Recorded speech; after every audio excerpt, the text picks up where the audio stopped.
जय हिंद साथियों। तो आ गए हैं बोर्ड एग्जाम का बेहतरीन एमसीक्यू लेके। याद रखिएगा, ये वीडियो को स्किप नहीं कीजिएगा, सारा एमसीक्यू यहीं से आने वाला है बोर्ड एग्जाम में। तो आप हमारे साथ इस वीडियो के अंत तक बने रहिएगा, एक भी क्वेश्चन को स्किप नहीं कीजिएगा, क्योंकि सारा क्वेश्चन आपके बोर्ड एग्जाम में यहीं से आने वाला है, साइंस से रिलेटेड। बच्चों, आज जो हम एमसीक्यू डिस्कस करेंगे वो चैप्टर नंबर 1 से लेकर 4 तक होगा। आनिक केमिस्ट्री का पूरा एमसीक्यू हम लोग डिस्कस करने वाले हैं। लगभग 40 प्लस एमसीक्यू आपके बीच हम डिस्कस करने वाले हैं। आते हैं टू द पॉइंट पे। फर्स्ट हमारा क्वेश्चन कुछ इस तरीके से है। आपको सबसे पहली बात है, read the question carefully. What happen when solution of acid is mix with a solution of base in test tube. बोला जा रहा है बच्चों, क्या होगा जब एसिड सॉल्यूशन को मिक्स विथ किसके साथ, बेस सॉल्यूशन के साथ हम क्या करेंगे, रिएक्ट करवाएंगे तो क्या होगा। देखो बच्चों, यदि आप एसिड प्लस क्या बेस को रिएक्ट करवाते हैं तो आपने पढ़ा होगा चैप्टर नंबर 2 में या तो चैप्टर नंबर 1 में टाइप्स ऑफ रिएक्शन में, when acid react with base to form salt and water, तो क्या फॉर्म होगा बच्चों, salt and water, salt and water. अब यहाँ पे ध्यान दीजिएगा, एसिड जब क्या होता है, मिक्स होता है बेस के साथ तो फॉर्म होता है सॉल्ट एंड वाटर। और साथ साथ में बच्चों टेम्परेचर क्या होगा, यहाँ पे टेम्परेचर इंक्रीज होगा। टेम्परेचर क्या होगा बच्चों, इंक्रीज होगा। यदि पूछा जाए कि एसिड और बेस सॉल्ट, एसिड और बेस के साथ रिएक्ट होगा तो सॉल्ट फॉर्म होगा और वाटर। इस रिएक्शन को हम लोग कहते हैं न्यूट्रलाइजेशन रिएक्शन। क्या कहते हैं बच्चों, न्यूट्रलाइजेशन रिएक्शन। तो कभी कभी आपके एग्जाम, बोर्ड एग्जाम में पूछा जाता है कि what do you mean by neutralisation reaction, explain with help of example. तो बच्चों एग्जाम्पल में एसिड हम ले लेते हैं NaCl प्लस बेस का नाम हो जाएगा sodium hydra oxide, sodium hydra oxide, और एसिड का नाम हम लेते हैं बच्चों HCl। क्या लेंगे, HCl। अब दोनों को साथ में रिएक्ट करवाएंगे तो क्या फॉर्म होगा बच्चों, सोडियम क्लोराइड प्लस H2O। क्या फॉर्म होगा, सोडियम क्लोराइड प्लस H2O। तो जब भी आपसे क्वेश्चन पूछा जाएगा कि what do you mean by neutralisation reaction, आप लिखोगे when acid react with base to form salt and water is known as neutralisation reaction. For example HCl react with sodium hydroxide to form NaCl plus water. तो आपको समझ में आया होगा कि जब एसिड बेस के साथ रिएक्ट होगा बच्चों, सॉल्ट बनेगा और टेम्परेचर इंक्रीज होगा। तो सॉल्ट बन रहा है प्लस में टेम्परेचर इंक्रीज हो रहा था, the temperature of the solution increase होगा। वेरी गुड, टेम्परेचर क्या होगा बच्चों, इंक्रीज होगा। तो फर्स्ट हो गया। लास्ट में सॉल्ट फॉर्मेशन टेक प्लेस और साथ में सॉल्ट फॉर्म हो रहा है। तो ऑप्शन नंबर डी हमारा क्या होगा बच्चों, correct answer of this question. आपको मैंने बता रहा हूं, आपको ओनली एमसीक्यू नहीं मिलने वाला है, आपको हर एक तरीके से जो क्वेश्चन आपके बोर्ड एग्जाम में पूछे जाने वाला है वो पूरा का पूरा 100% आपको कंसेप्ट में बताने वाला हूं। हर एक क्वेश्चन को कंसेप्ट वाइज और साथ से उससे रिलेटेड जो भी क्वेश्चन आपके बोर्ड एग्जाम में आएगा वो पूरा डेप्थ में आपको बताने वाला है बच्चों। तो इस क्वेश्चन का ऑप्शन नंबर डी क्या है, करेक्ट है। नेक्स्ट पे आता हूं। नेक्स्ट क्वेश्चन जो है बच्चों, calcium phosphate is present in tooth animal, it's nature. बच्चों समझो, जो हमारा टूथ एनिमल होता है, टूथ एनिमल, उसमें पूछा जा रहा है बच्चों कि टूथ एनिमल में जो प्रेजेंट होता है उसका क्या नाम है, कैल्शियम, कैल्शियम फॉस्फेट। क्या है बच्चों, कैल्शियम फॉस्फेट। ये पूछा जा रहा है कि नेचर में क्या होता है। तो बच्चों नेचर में याद रख लेना हमेशा क्या होता है, बेसिक। नेचर में क्या होता है बच्चों, ये बेसिक होता है। नेचर में क्या होगा, बेसिक। अब कभी कभी इसका आपके बोर्ड एग्जाम में फॉर्मूला पूछ देता है।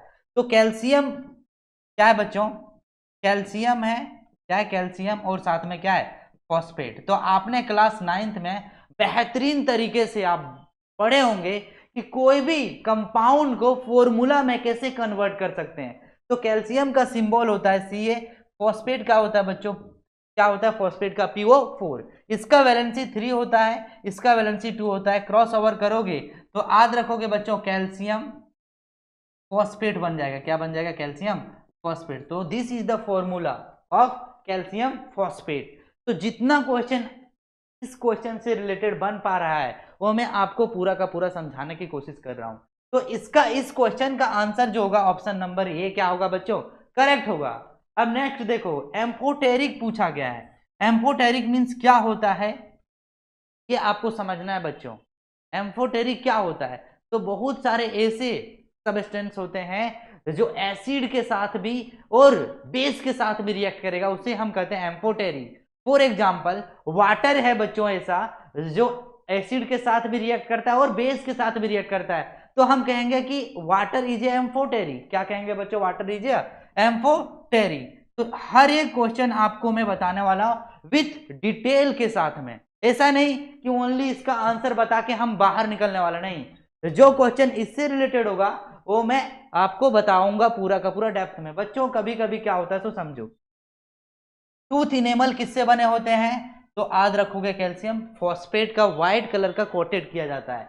अब देखो बच्चों, कैल्शियम फॉस्फेट किस नेचर का होता है, बेसिक नेचर का होता है। आपको फॉर्मूला ड्राइव करना है तो कैल्शियम फॉस्फेट का ये फॉर्मूला होता है। नेक्स्ट समझिएगा कि हमारा जो टूथ डीके स्टार्ट होता है ना, उस समय याद रखोगे जो हमारा पीएच वैल्यू होता है बच्चों, वो हमेशा याद रख लेना 5.5 से बिलो जब होने लगेगा तो हम क्या करते हैं, तो याद रखिएगा हमारा टूथ डीके स्टार्ट हो जाएगा। कब, जब पीएच वैल्यू क्या होगा बच्चों, 5.5 से बिलो होगा तो टूथ डीके स्टार्ट हो जाएगा। तो टूथ डीके स्टार्ट को न्यूट्रल करने के लिए हम बेस को इस्तेमाल करते हैं, और बेस दैट मीन हम टूथपेस्ट का इस्तेमाल करेंगे। क्या चीज, टूथ पेस्ट का इस्तेमाल करेंगे बच्चों। तो आते हैं हम अब नेक्स्ट क्वेश्चन पे। नेक्स्ट क्वेश्चन जो हमारा क्वेश्चन नंबर क्या बच्चों, थर्ड है।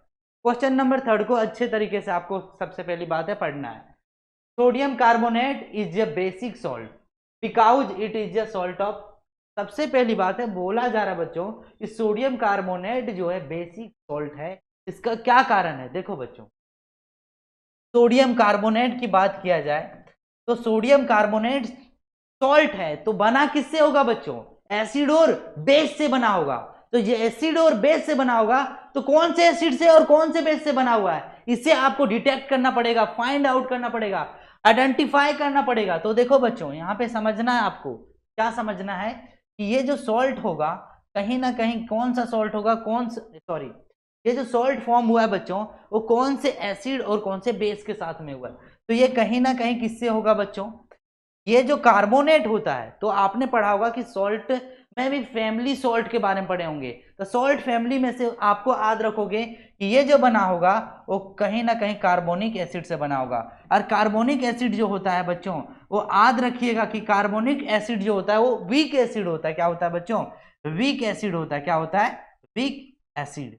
कार्बोनिक एसिड क्या होता है बच्चों, वीक एसिड। अब ये कहीं ना कहीं जो बना होगा वो सोडियम हाइड्रोक्साइड होगा, और ये सोडियम हाइड्रोक्साइड जो होता है वो स्ट्रॉन्ग बेस होता है। क्या होता है बच्चों, स्ट्रॉन्ग बेस होता है, स्ट्रॉन्ग बेस होगा। क्या होगा बच्चों, स्ट्रॉन्ग बेस। ये दोनों कंबाइन होके क्या बना होगा, सोडियम कार्बोनेट। एक क्लू माइंड में सेट कर लीजिएगा, किस तरीके से आपको एमसीक्यू को पहचानना है बच्चों, आंसर ऑप्शन करेक्ट लिखना है, वो ये सारे कंसेप्ट आपको पता होना चाहिए। अब आपको पता चल गया होगा ये सोडियम कार्बोनेट सॉल्ट जो होगा स्ट्रॉन्ग बेस और वीक एसिड से मिलकर बना होगा। This is the answer of this question. अब देखो बच्चों, यहां पे आपको देखना है कि सोडियम हाइड्रोक्साइड क्या स्ट्रॉन्ग बेस है और कार्बनिक एसिड वीक एसिड है। तो strong base weak acid, strong base weak acid is the correct answer of this question. आपको रट्टा मारना नहीं है, कंसेप्ट के अकॉर्डिंग समझना है। देखो बच्चों, यहां पे बेहतरीन क्वेश्चन आपसे पूछा जाएगा। क्या पूछा जाएगा कि सोडियम कार्बोनेट को, क्या बच्चों, सोडियम कार्बोनेट को यदि आप 10H2O से क्या करते हो, रिएक्ट करते हो, रिक्रिस्टलाइजेशन करते हो, तो क्रिस्टलाइजेशन करते हो बच्चों, तो रिक्रिस्टलाइजेशन करते हो, तो याद रखोगे यहां पे सोडियम कार्बोनेट डेकाहाइड्रेट फॉर्म होगा। क्या होगा बच्चों, सोडियम कार्बोनेट डेकाहाइड्रेट। बच्चों याद रखोगे सोडियम कार्बोनेट डेकाहाइड्रेट को क्या कहते हैं, वॉशिंग पाउडर, तो वॉशिंग सोडा, वॉशिंग सोडा।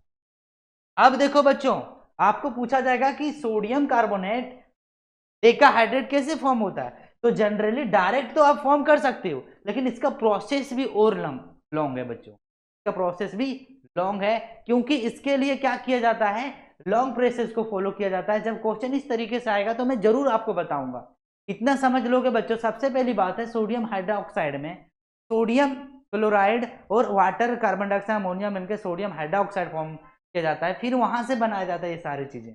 आते हैं नेक्स्ट क्वेश्चन पे।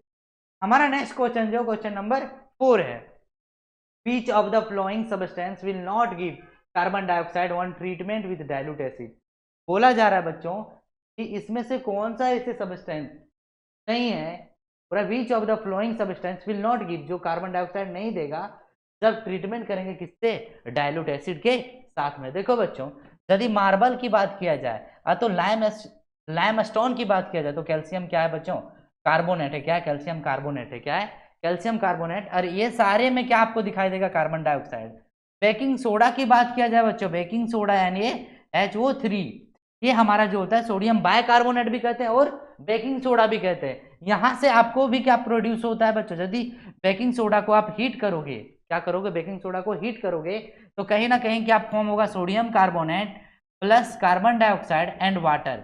बच्चों यहाँ पे समझना, यहाँ भी कार्बन डाइऑक्साइड फॉर्म होता है और इसे भी आप हीट करोगे तो यहाँ भी क्या बनेगा बच्चों, तो कार्बन डाइऑक्साइड फॉर्म होगा। एक ऐसा है लाइमस्टोन बच्चों, कैल्शियम ऑक्साइड, जो आप इसे क्या होगा बच्चों, हीट करोगे या तो डाइल्यूट एसिड के साथ आप रिएक्ट करोगे तो कभी भी कार्बन डाइऑक्साइड फॉर्म नहीं होगा। तो ऑप्शन डी हमारा क्या होगा, करेक्ट आंसर होगा इस क्वेश्चन का। आते हैं हम next question number 5। Question number 5 को सबसे पहली बात है पढ़ो अच्छे तरीके से, ताकि आपको समझ में आना चाहिए कि क्वेश्चन में क्या सेंस दिया हुआ है और हमें क्या चीज फाइंड आउट करना है।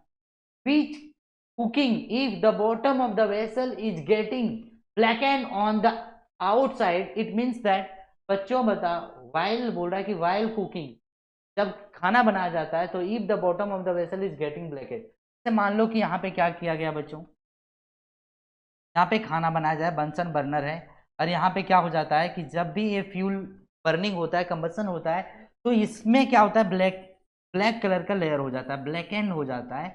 इसका सबसे बड़ा खास रीजन क्या है बच्चों, इसका सबसे बड़ा खास रीजन क्या है, क्या यहाँ पे food is not cook completely, क्या खाना सही से नहीं बन पाता उसके वजह से, क्या fuel is not burning completely, क्या फ्यूल जो है अच्छे तरीके से कंप्लीट बर्निंग नहीं हो पा रहा है, या द फ्यूल इज वेट, क्या फ्यूल गिल्ला है बच्चों, या फ्यूल इज बर्निंग कंप्लीटली, या फ्यूल जो है कंप्लीटली। देखो बच्चों, तभी वेसल ब्लैक एंड होगा बच्चों, यानी ब्लैक कलर का लेयर उसमें हो जाएगा जब फ्यूल कंप्लीटली नहीं बर्निंग होगा।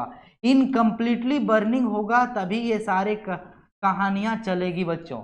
तो यहाँ पे समझ आना, fuel is not burning completely, इसके वजह से ब्लैक एंड, याद रखना ब्लैक एंड वेसल होते जाता है बॉटम ऑफ द वेसल में।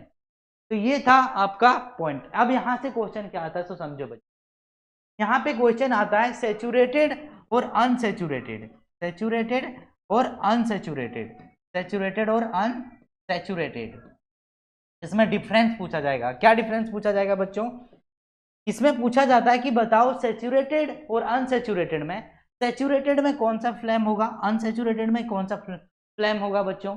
जब इसे बर्न, सैचुरेटेड हाइड्रोकार्बन को जलाओगे तो कौन से फ्लेम बनेंगे और अनसैचुरेटेड में कौन से फ्लेम फॉर्म होगा। तो सैचुरेटेड में क्या होगा बच्चों, ब्लू फ्लेम बनेगा और इसमें क्या होगा बच्चों, येलो फ्लेम बनेगा।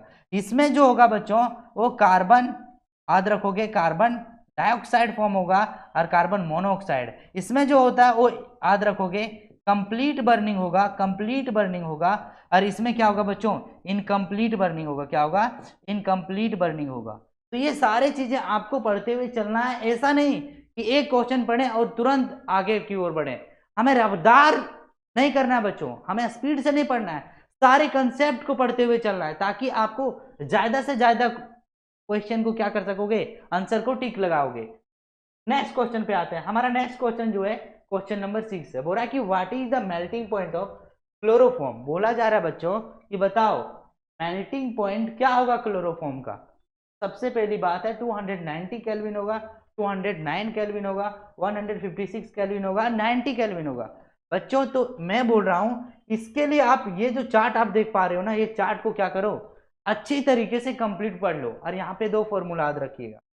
यहाँ पे टेम्परेचर को जब भी मेजर किया जाता है ना बच्चों, इसके लिए आपने कंसेप्ट पढ़ा होगा क्लास 9th में। क्या पढ़ा होगा सो मैं बता रहा हूँ कि टेम्परेचर का जो यूनिट होता है उसे कन्वर्ट किया जाता है बच्चों, केल्विन को डिग्री सेल्सियस में, डिग्री सेल्सियस को केल्विन में।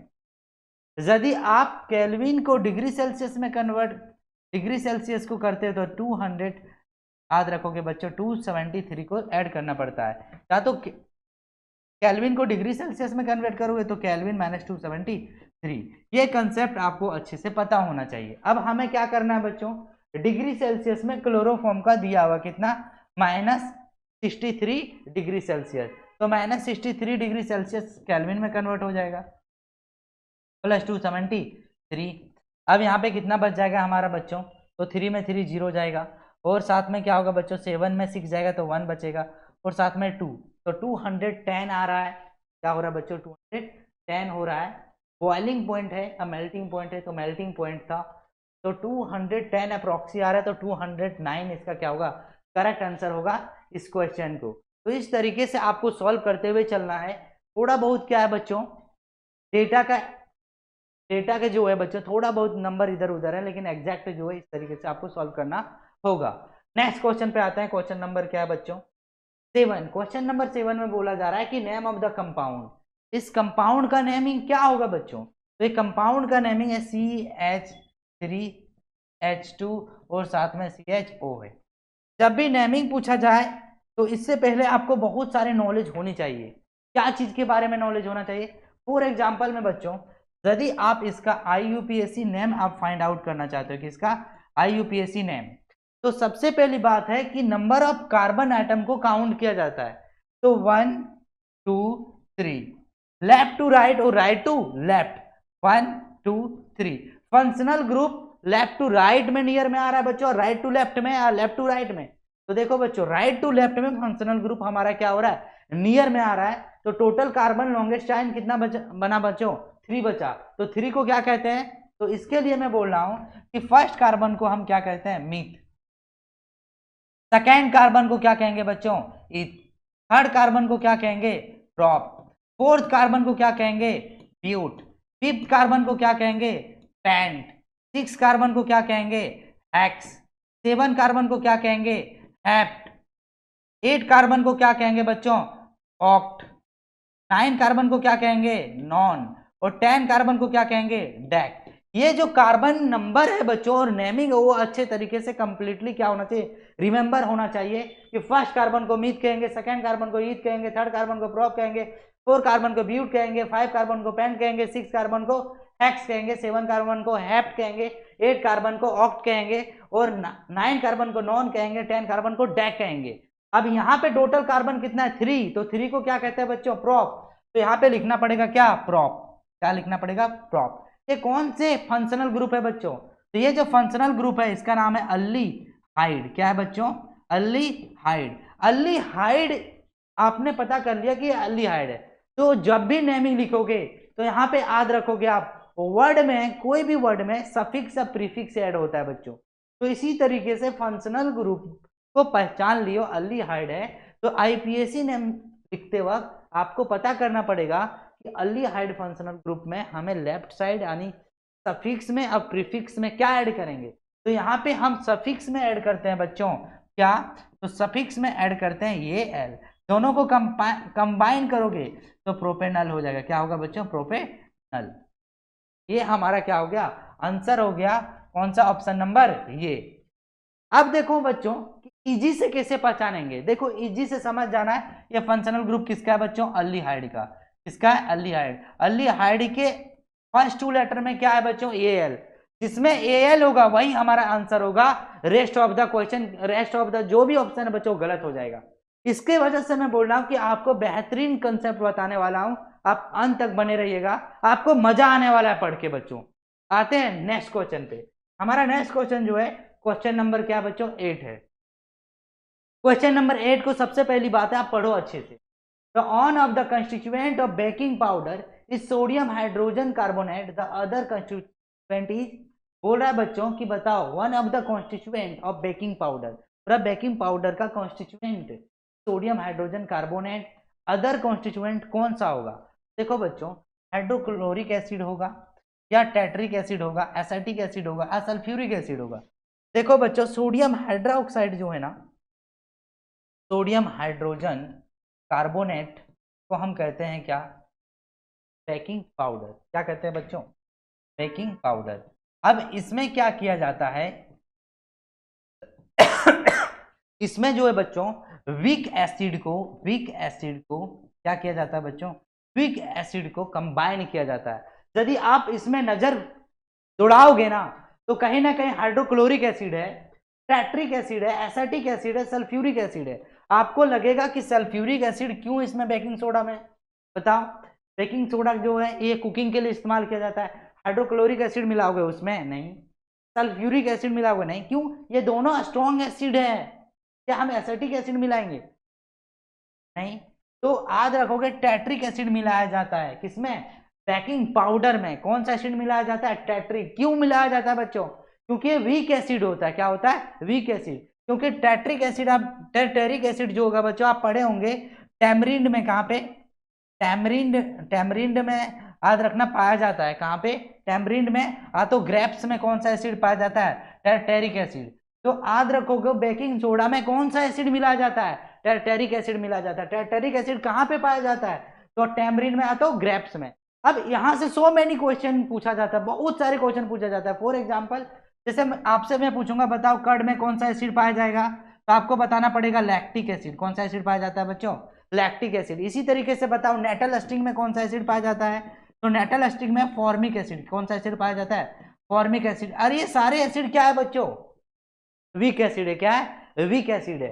नेक्स्ट नेटल स्टिंग के बाद आपसे पूछा जाएगा कि बताओ डी स्टिंग में कौन सा पाया जाता है, या तो अंट स्टिंग में कौन सा पाया जाता है। ये सारे में कौन सा पाया जाता है बच्चों, फॉर्मिक एसिड। इसी तरीके से आपसे पूछा जाएगा एप्पल में कौन सा एसिड पाया जाता है, तो मेलिक एसिड।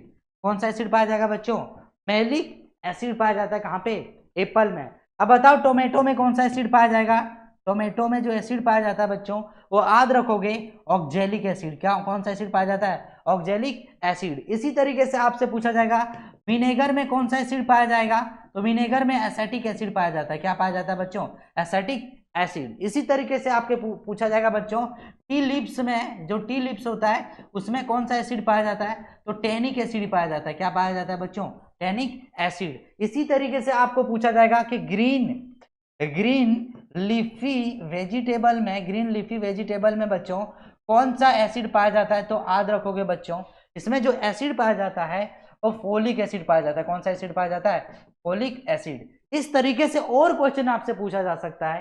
क्या पूछा जा सकता है बच्चों कि रेंसीड बटर जो है, रेंसीड बटर में कौन सा एसिड पाया जाता है, तो ब्यूटेरिक एसिड पाया जाता है। क्या पाया जाता है बच्चों, ब्यूटेरिक एसिड। तो इस तरीके से बहुत सारा क्वेश्चन आपके एग्जाम में पूछा जाएगा।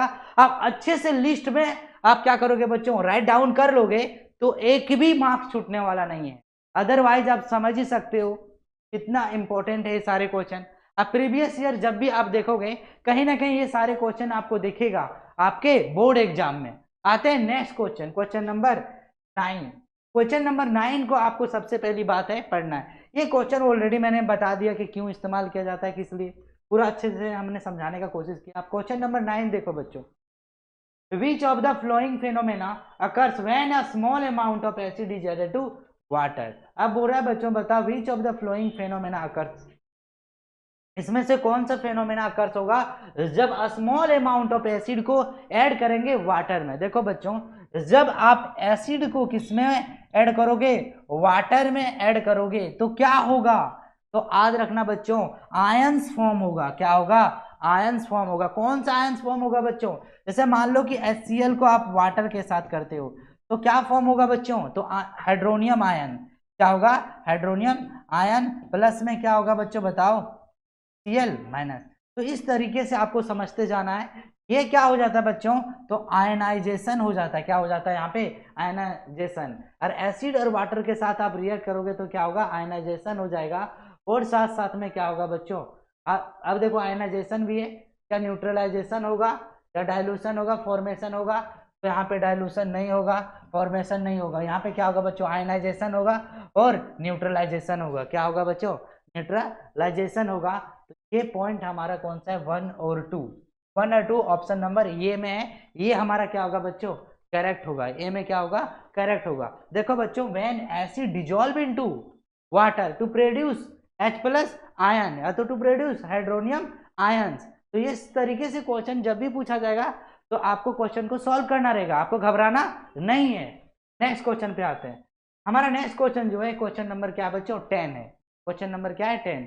यहाँ पे क्या बोला जा रहा है कि which of the following is the oxidising agent. इसमें से कौन सा जो है बच्चों ऑक्सीडाइजिंग एजेंट है, कौन सा ऑक्सीडाइजिंग एजेंट है। देखो बच्चों, यदि आपने पढ़ा होगा इथेनॉल को क्या किया जाता है बच्चों, ऑक्सीडेशन किया जाता है। इथेनॉल को क्या किया जाता है, ऑक्सीडेशन किया जाता है इन द प्रेजेंस ऑफ क्या, अल्कलाइन KMnO4 और साथ में K2 एसिडिफाइड K2Cr2O7 पोटेशियम, याद रख रहे हो डाइक्रोमेट होगा और पोटेशियम परमैंगनेट होगा। ये जो है बच्चों ऑक्सीडाइजिंग एजेंट है। जब इथेनॉल को इसके प्रेजेंस ऑक्सीडाइज किया जाता है तो याद रखोगे बच्चों इथेनोइक एसिड बनता है। क्या बनता है, इथेनोइक एसिड फॉर्म होता है। तो ये दोनों जो है हमारा ऑक्सीडाइजिंग एजेंट है। तो इस तरीके से आपको क्वेश्चन को सॉल्व करते हुए चलना है। जहां पे जो कंसेप्ट की रिक्वायरमेंट होगा मैं वो उस कंसेप्ट को जरूर बताऊंगा। आते हैं नेक्स्ट पे। अब नेक्स्ट क्वेश्चन नंबर क्या है हमारा बच्चों 11 नंबर क्वेश्चन पे आपको समझना है। यहाँ पे क्या बोला जा रहा है कि chlorine react with saturated hydrocarbon at room temperature in the absence of in the presence of water या किस में।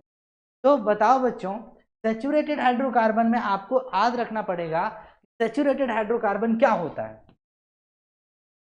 सैचुरेटेड हाइड्रोकार्बन होता क्या है, तो सैचुरेटेड हाइड्रोकार्बन जो होगा कनेक्ट होगा बच्चों, कनेक्ट होगा किससे, कनेक्ट होगा सिंगल बॉन्ड से। किससे कनेक्ट होगा, सिंगल बॉन्ड से होगा, जिसे हम बहुत ही प्यार से इसे क्या कहते हैं एल्केन। बहुत ही प्यार से क्या कहते हैं बच्चों, इसे एल्केन कहते हैं। और इसका जनरल फॉर्मूला जो होता है वो CnH2n प्लस क्या होता है बच्चों 2। तो याद रखिएगा आप बहुत अच्छे से पढ़े होंगे कि जहां पे सैचुरेटेड हाइड्रोकार्बन है और इन द प्रेजेंस ऑफ क्या है बच्चों, in the presence of sunlight है या in the presence of absence of sunlight होगा, या तो वाटर होगा या तो हाइड्रोक्लोरिक एसिड होगा। देखो बच्चों जब सैचुरेटेड हाइड्रोकार्बन को क्लोरीन के साथ रिएक्ट करोगे तो याद रखोगे ब्रेक डाउन नहीं होता, replacement of chlorine from its compound यानी फ्रॉम इट्स सैचुरेटेड हाइड्रोकार्बन। तो यहाँ पे क्या होता है कि ये क्लोरीन यहाँ पे ट्रांसफर होता है, एक क्लोरीन ये कार्बन यहाँ पे हो जाता है, एक हाइड्रोजन यहाँ पे होगा। तो इस तरीके से क्या बनता है बच्चों CH3Cl प्लस HCl होगा। तो ये जो फॉर्म होता है क्लोरोफॉर्म ये किसके वजह से फॉर्म होता है बच्चों, तो याद रखोगे in the presence of sunlight, in the presence of sunlight क्या होगा बच्चों यहाँ पे सनलाइट। और इस पूरा का पूरा केमिकल रिएक्शन को ही हम कहते हैं सब्स्टिट्यूशन रिएक्शन। क्या कहते हैं, सब्स्टिट्यूशन रिएक्शन। तो इस तरीके से आपको पढ़ना है कि एक भी क्वेश्चन एग्जाम में छूटना नहीं चाहिए, बिल्कुल भी नहीं चाहिए। तो ऑप्शन नंबर क्या होगा बच्चों, बी होगा, प्रेजेंस ऑफ सनलाइट। तो ये रहा पूरा का पूरा कंसेप्ट। आते हैं हम क्वेश्चन नंबर 12 पे। क्वेश्चन नंबर 12 पे क्या बोला जा रहा है वो समझो। बोला जा रहा है बच्चों CH3 CH2 वो CH Cl oxygen carbon hydrogen chlorine. First second बच्चों यहाँ पे आपको क्या करना है, यहाँ पे आपसे पूछा जा रहा है कि हेट्रो एटम जो होगा, हेट्रो एटम वो कौन कौन सा होगा बच्चों। हेट्रो एटम मीन्स होता है क्या, हाइड्रोजन और कार्बन के अलावा, हाइड्रोजन और कार्बन के अलावा। क्योंकि हाइड्रोजन और कार्बन को हम कहते हैं हाइड्रोकार्बन कहते हैं। तो हेट्रो एटम क्या होगा बच्चों, इन दोनों के अलावा जो होगा वही क्या कहलाएगा हमारा हेट्रो एटम। तो यहाँ पे क्लोरीन भी है और ऑक्सीजन भी है, तो ये दोनों हमारा क्या है बच्चों हेट्रो आइटम। ये दोनों क्या है हमारा हेट्रो आइटम। तो यहाँ पे क्या होगा बच्चों, तो याद रखो यहाँ पे हमारा हो जाएगा क्लोरीन और ऑक्सीजन, दो हमारा हेट्रो आइटम है। तो ऑप्शन 1 और 4, ऑप्शन 1 और 4 ऑप्शन नंबर डी क्या है correct answer of this question. आते हैं नेक्स्ट क्वेश्चन पे। हमारा नेक्स्ट क्वेश्चन जो है क्वेश्चन नंबर 13 है। क्वेश्चन नंबर 13 समझो बच्चों। pH of the gastric juice release during digestion. बच्चों यहाँ पे समझना कि गैस्ट्रिक जूस जो है ना बच्चों, गैस्ट्रिक जूस से जो है याद रखना डाइजेशन के समय क्या रिलीज करता है, तो याद रखना एसिड रिलीज करता है HCl बच्चों। ये HCl तभी होगा that means pH of the gastric juices release during digestion. जब उसका पीएच वैल्यू क्या होगा बच्चों, पीएच वैल्यू लेस देन 7 होगा, लेस देन 7 होगा, तभी क्या होगा बच्चों, गैस्ट्रिक जूस रिलीज होगा। कब, ड्यूरिंग डाइजेशन में। तो ऑप्शन नंबर ये हमारा क्या है, करेक्ट आंसर ऑफ दिस। आते हैं नेक्स्ट। नेक्स्ट हमारा जो है क्वेश्चन नंबर 14 है। क्वेश्चन नंबर 14 में क्या है बच्चों, which one of the following can be use as an acid base indicator by visually impaired student. बच्चों जो दृष्टिगोचर स्टूडेंट होते हैं उसे कैसे पता चलेगा कि एसिड बेस हो, तो कहीं ना कहीं उन लोगों को पता चलता है स्मेल से। और जो स्मेल मैंने बताया था कि giving different smell in acid and base is known as olfactory indicator. मैंने बता रखा है बच्चों कि इंडिकेटर जो होता है वो याद रखोगे बच्चों, इंडिकेटर कितने टाइप्स के होते हैं, तो मैंने बहुत अच्छा से प्यार से मैंने बता रखा है, पूरा का पूरा ऑफलाइन क्लासेस में बहुत अच्छे तरीके से बता रखा है कि क्या होगा बच्चों। तो एक हमारा क्या होता है, नेचुरल इंडिकेटर। क्या होता है, नेचुरल इंडिकेटर होता है। और साथ में क्या होगा यहाँ पे, सिंथेटिक इंडिकेटर। क्या होगा, सिंथेटिक इंडिकेटर होता है। और ऑल फैक्ट्री इंडिकेटर होता है। क्या होता है, ऑल फैक्ट्री इंडिकेटर। और एक और होता है यूनिवर्सल इंडिकेटर। क्या होता है बच्चों, यूनिवर्सल इंडिकेटर। इसमें से मैंने बताया था कि ये जो होता है नेचुरल इंडिकेटर, तो याद रखोगे natural indicator obtain from plant, usually plant और animal. Synthetic indicator it is made up of क्या बच्चों, मिनरल्स। तो ये मिनरल्स के थ्रू बनाया जाता है। ऑल फैक्ट्री इंडिकेटर में स्मेल क्या होता है बच्चों, ऑर्डर होता है, ऑर्डर। तो इसमें आपको याद रखोगे कि लिटमस क्या होता है, सिंथेटिक इंडिकेटर होता है। और लिटमस 2 टाइप्स का होता है बच्चों, रेड और साथ में ब्लू होता है। ये भी क्या है हमारा, ये भी जो है सिंथेटिक इंडिकेटर नहीं है, ये क्या है, नेचुरल इंडिकेटर है। वनीला एसेंस जो है बच्चों, इसमें क्या किया जाता है, स्मेल से, स्मेल जो होता है डिफरेंट रहता है, उससे पता चलता है कि कौन सा एसिड है कौन सा बेस हो। तो इम्पेयर्ड स्टूडेंट के लिए सबसे बेस्ट एग्जांपल जो होता है वनीला एसेंस होगा। आते हैं हम नेक्स्ट क्वेश्चन पे। हमारा नेक्स्ट क्वेश्चन नंबर कितना है बच्चों, 15 क्वेश्चन नंबर है। आपको अच्छा लग रहा होगा तो जरूर आप अपने फ्रेंड के साथ इस वीडियो को शेयर कीजिएगा बच्चों, क्योंकि क्या है, एक शेयर से उसका 1-2 मार्क्स बढ़ सकता है। यहां से क्वेश्चन आपके एग्जाम में आएंगे आएंगे, ये फिक्स है। तो विच of the following is saturated compound is, पूछा जा रहा है इसमें से सैचुरेटेड कंपाउंड कौन सा है बच्चों, समझो। हाइड्रोकार्बन यदि आपने अच्छा से पढ़ा होगा तो हाइड्रोकार्बन में मैंने 2 तरीके से हाइड्रोकार्बन बताया था। एक हमारा क्या होता है बच्चों, सैचुरेटेड, और एक क्या होता है बच्चों, अनसैचुरेटेड। सैचुरेटेड में क्या होगा बच्चों, तो सैचुरेटेड में एक होता है हमारा एल्केन, और अनसैचुरेटेड में क्या होता है बच्चों, 2 टाइप्स के होते हैं। एक का नाम क्या है बच्चों, एल्कीन, और एक का नाम क्या है बच्चों, अल्काइन।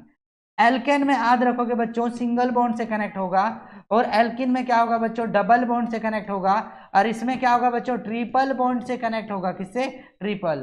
तो सिंगल बॉन्ड को 1 शॉर्ट लाइन से हम इंडिकेट करते हैं, डबल बॉन्ड से 2 शॉर्ट लाइन से इंडिकेट करता है, और इसे ट्रिपल शॉर्ट लाइन से इंडिकेट करते हैं। यदि बात किया जाए डॉट स्ट्रक्चर बच्चों, तो 1 pair of electron that means 2 electron से इंडिकेट करते हैं, और इसे 2 pair of electron that means 4 electron से इंडिकेट करते हैं।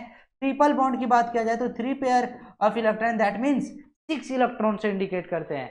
यदि एल्केन का जनरल फॉर्मूला की बात किया जाए बच्चों तो CnH2n+2 कहते हैं, और एल्किन की बात किया जाए तो CnH2n कहते हैं, और अल्काइन की बात किया जाए तो CnH2n-2 कहते हैं बच्चों। अब आपको क्या करना है, सैचुरेटेड अनसैचुरेटेड का पूरा कंसेप्ट मैंने बता दिया, इस्तेमाल करो और यूं आंसर लाओ। इसमें कुछ भी कहानी नहीं है। यदि ये डायग्राम आपको याद है तो ऑलरेडी आप हर तरीके के क्वेश्चन को सॉल्व कर सकते हो विद इन सेकेंड में। कैसे बच्चों से समझो, सैचुरेटेड का जनरल फॉर्मूला क्या होगा, CnH2n+2। ये नहीं समझ में आ गया तो ये समझना, जितना कार्बन एटम होगा उसमें डबल कर देना, +2 कर देना, वही सैचुरेटेड हाइड्रोकार्बन होगा बच्चों।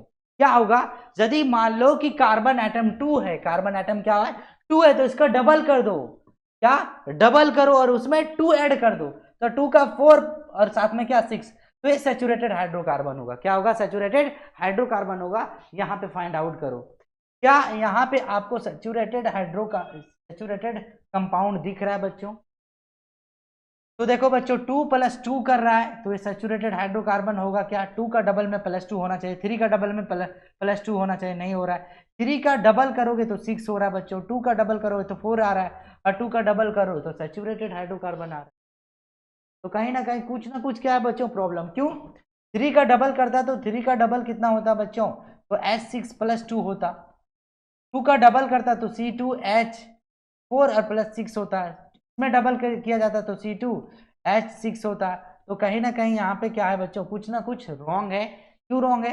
क्योंकि 3 का डबल करते तो H6 आता, +2 आता तो 8 आना चाहिए था।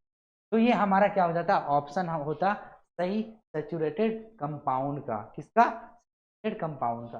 सैचुरेटेड कंपाउंड का ये पूरा का पूरा बच्चों डायग्राम है, ये आप अच्छे तरीके से समझ लेना। नेक्स्ट क्वेश्चन जो हमारा है वो 16 नंबर क्वेश्चन है बच्चों, अच्छे तरीके से समझना। आपको बोला जा रहा कि vinegar is dash a solution of acetic in water. बोला बच्चों विनेगर जो होता है वो याद रखिएगा बच्चों, विनेगर जो होता है वो सॉल्यूशन होता है किसका बच्चों, एसिटिक का, एसिटिक एसिड और साथ में वाटर का सॉल्यूशन होता है। किसका? वाटर। तो ये दोनों का मिक्सचर को हम कहते हैं विनेगर। अब बताओ विनेगर में जो एसिटिक एसिड का सॉल्यूशन होता है वाटर में वो कितना होता है, तो ये हमेशा याद रखोगे 5 to 8% जो होता है, 5 to 8% एसिटिक एसिड होता है किसमें? वाटर में। तो उसे कहते हैं विनेगर। क्या कहते हैं बच्चों? Vinegar. Vinegar is a mixture of acetic acid and water. क्या बच्चों? वाटर। तो ये हमारा क्या था, फिल इन द ब्लैंक था। तो इसमें आपको 5 to 8% फिल करना था। नेक्स्ट क्वेश्चन पे आते हैं। हमारा नेक्स्ट क्वेश्चन जो है क्वेश्चन नंबर 17 है, बोला कि dash non metal is a liquid. बच्चों देखो जब भी आपसे नॉन मेटल लिक्विड पूछा जाए तो आंख बंद के आप क्या लिखोगे? ब्रोमाइन। क्या लिखोगे बच्चों? ब्रोमीन लिखोगे।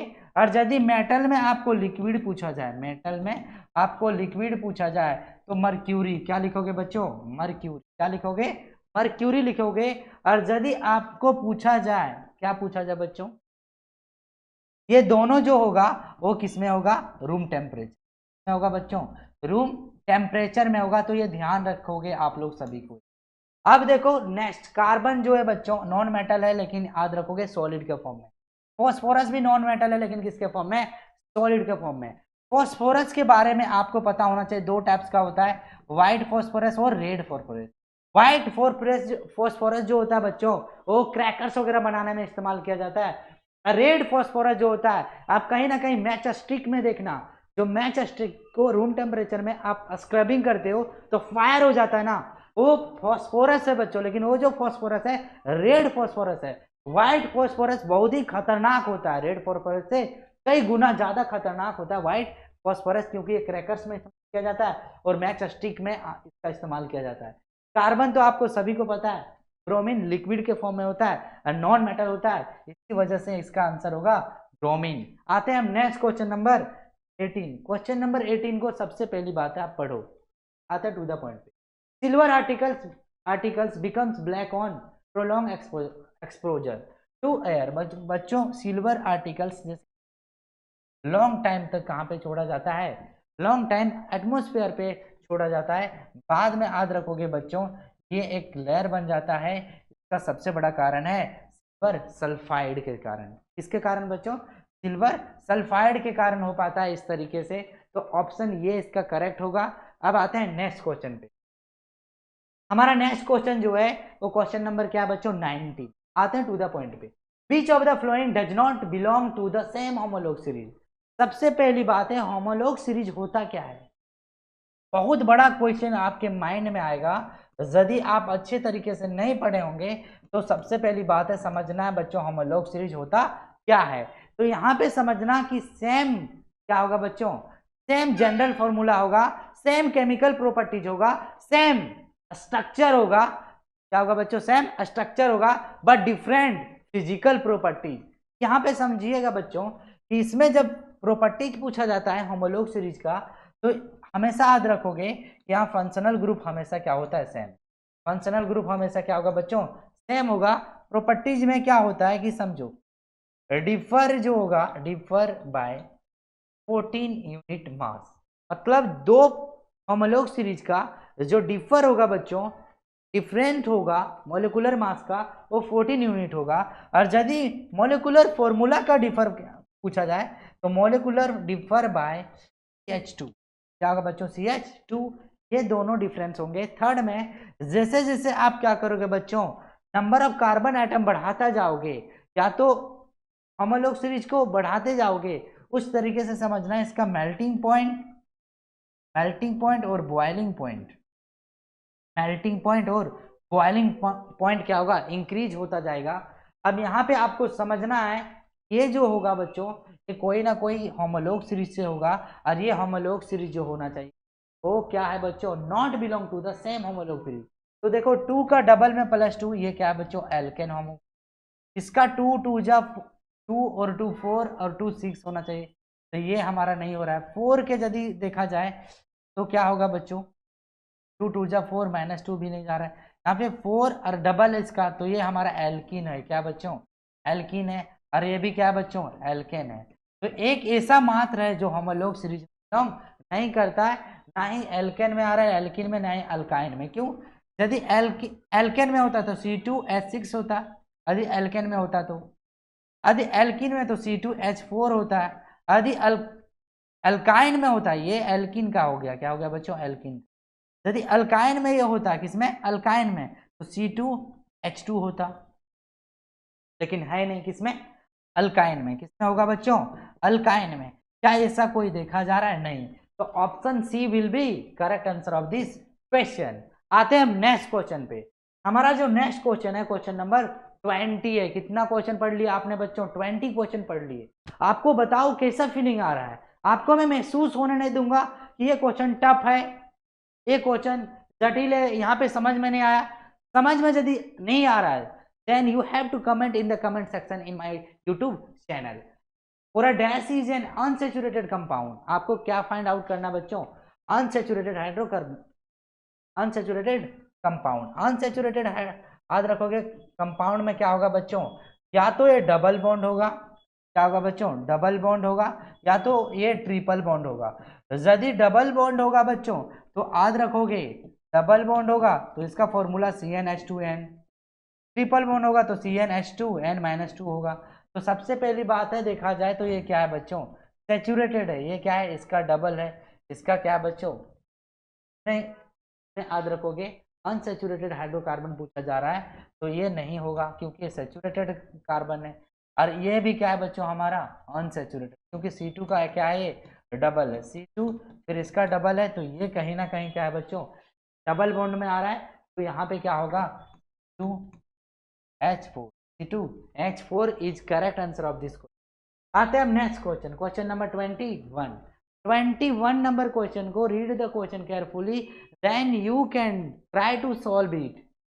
Pentane has the molecular formula C5H12, it has dash covalent bond. बच्चों देखो, टोटल कार्बन कितना है बच्चों, टोटल कार्बन कितना है, 5। तो टोटल कार्बन इस तरीके से स्ट्रेट लाइन में 5 लिख दो। सभी में हाइड्रोजन क्या कर दो बच्चों, सभी में हाइड्रोजन को कनेक्ट कर दो, सभी में हाइड्रोजन को क्या करो, कनेक्ट करो।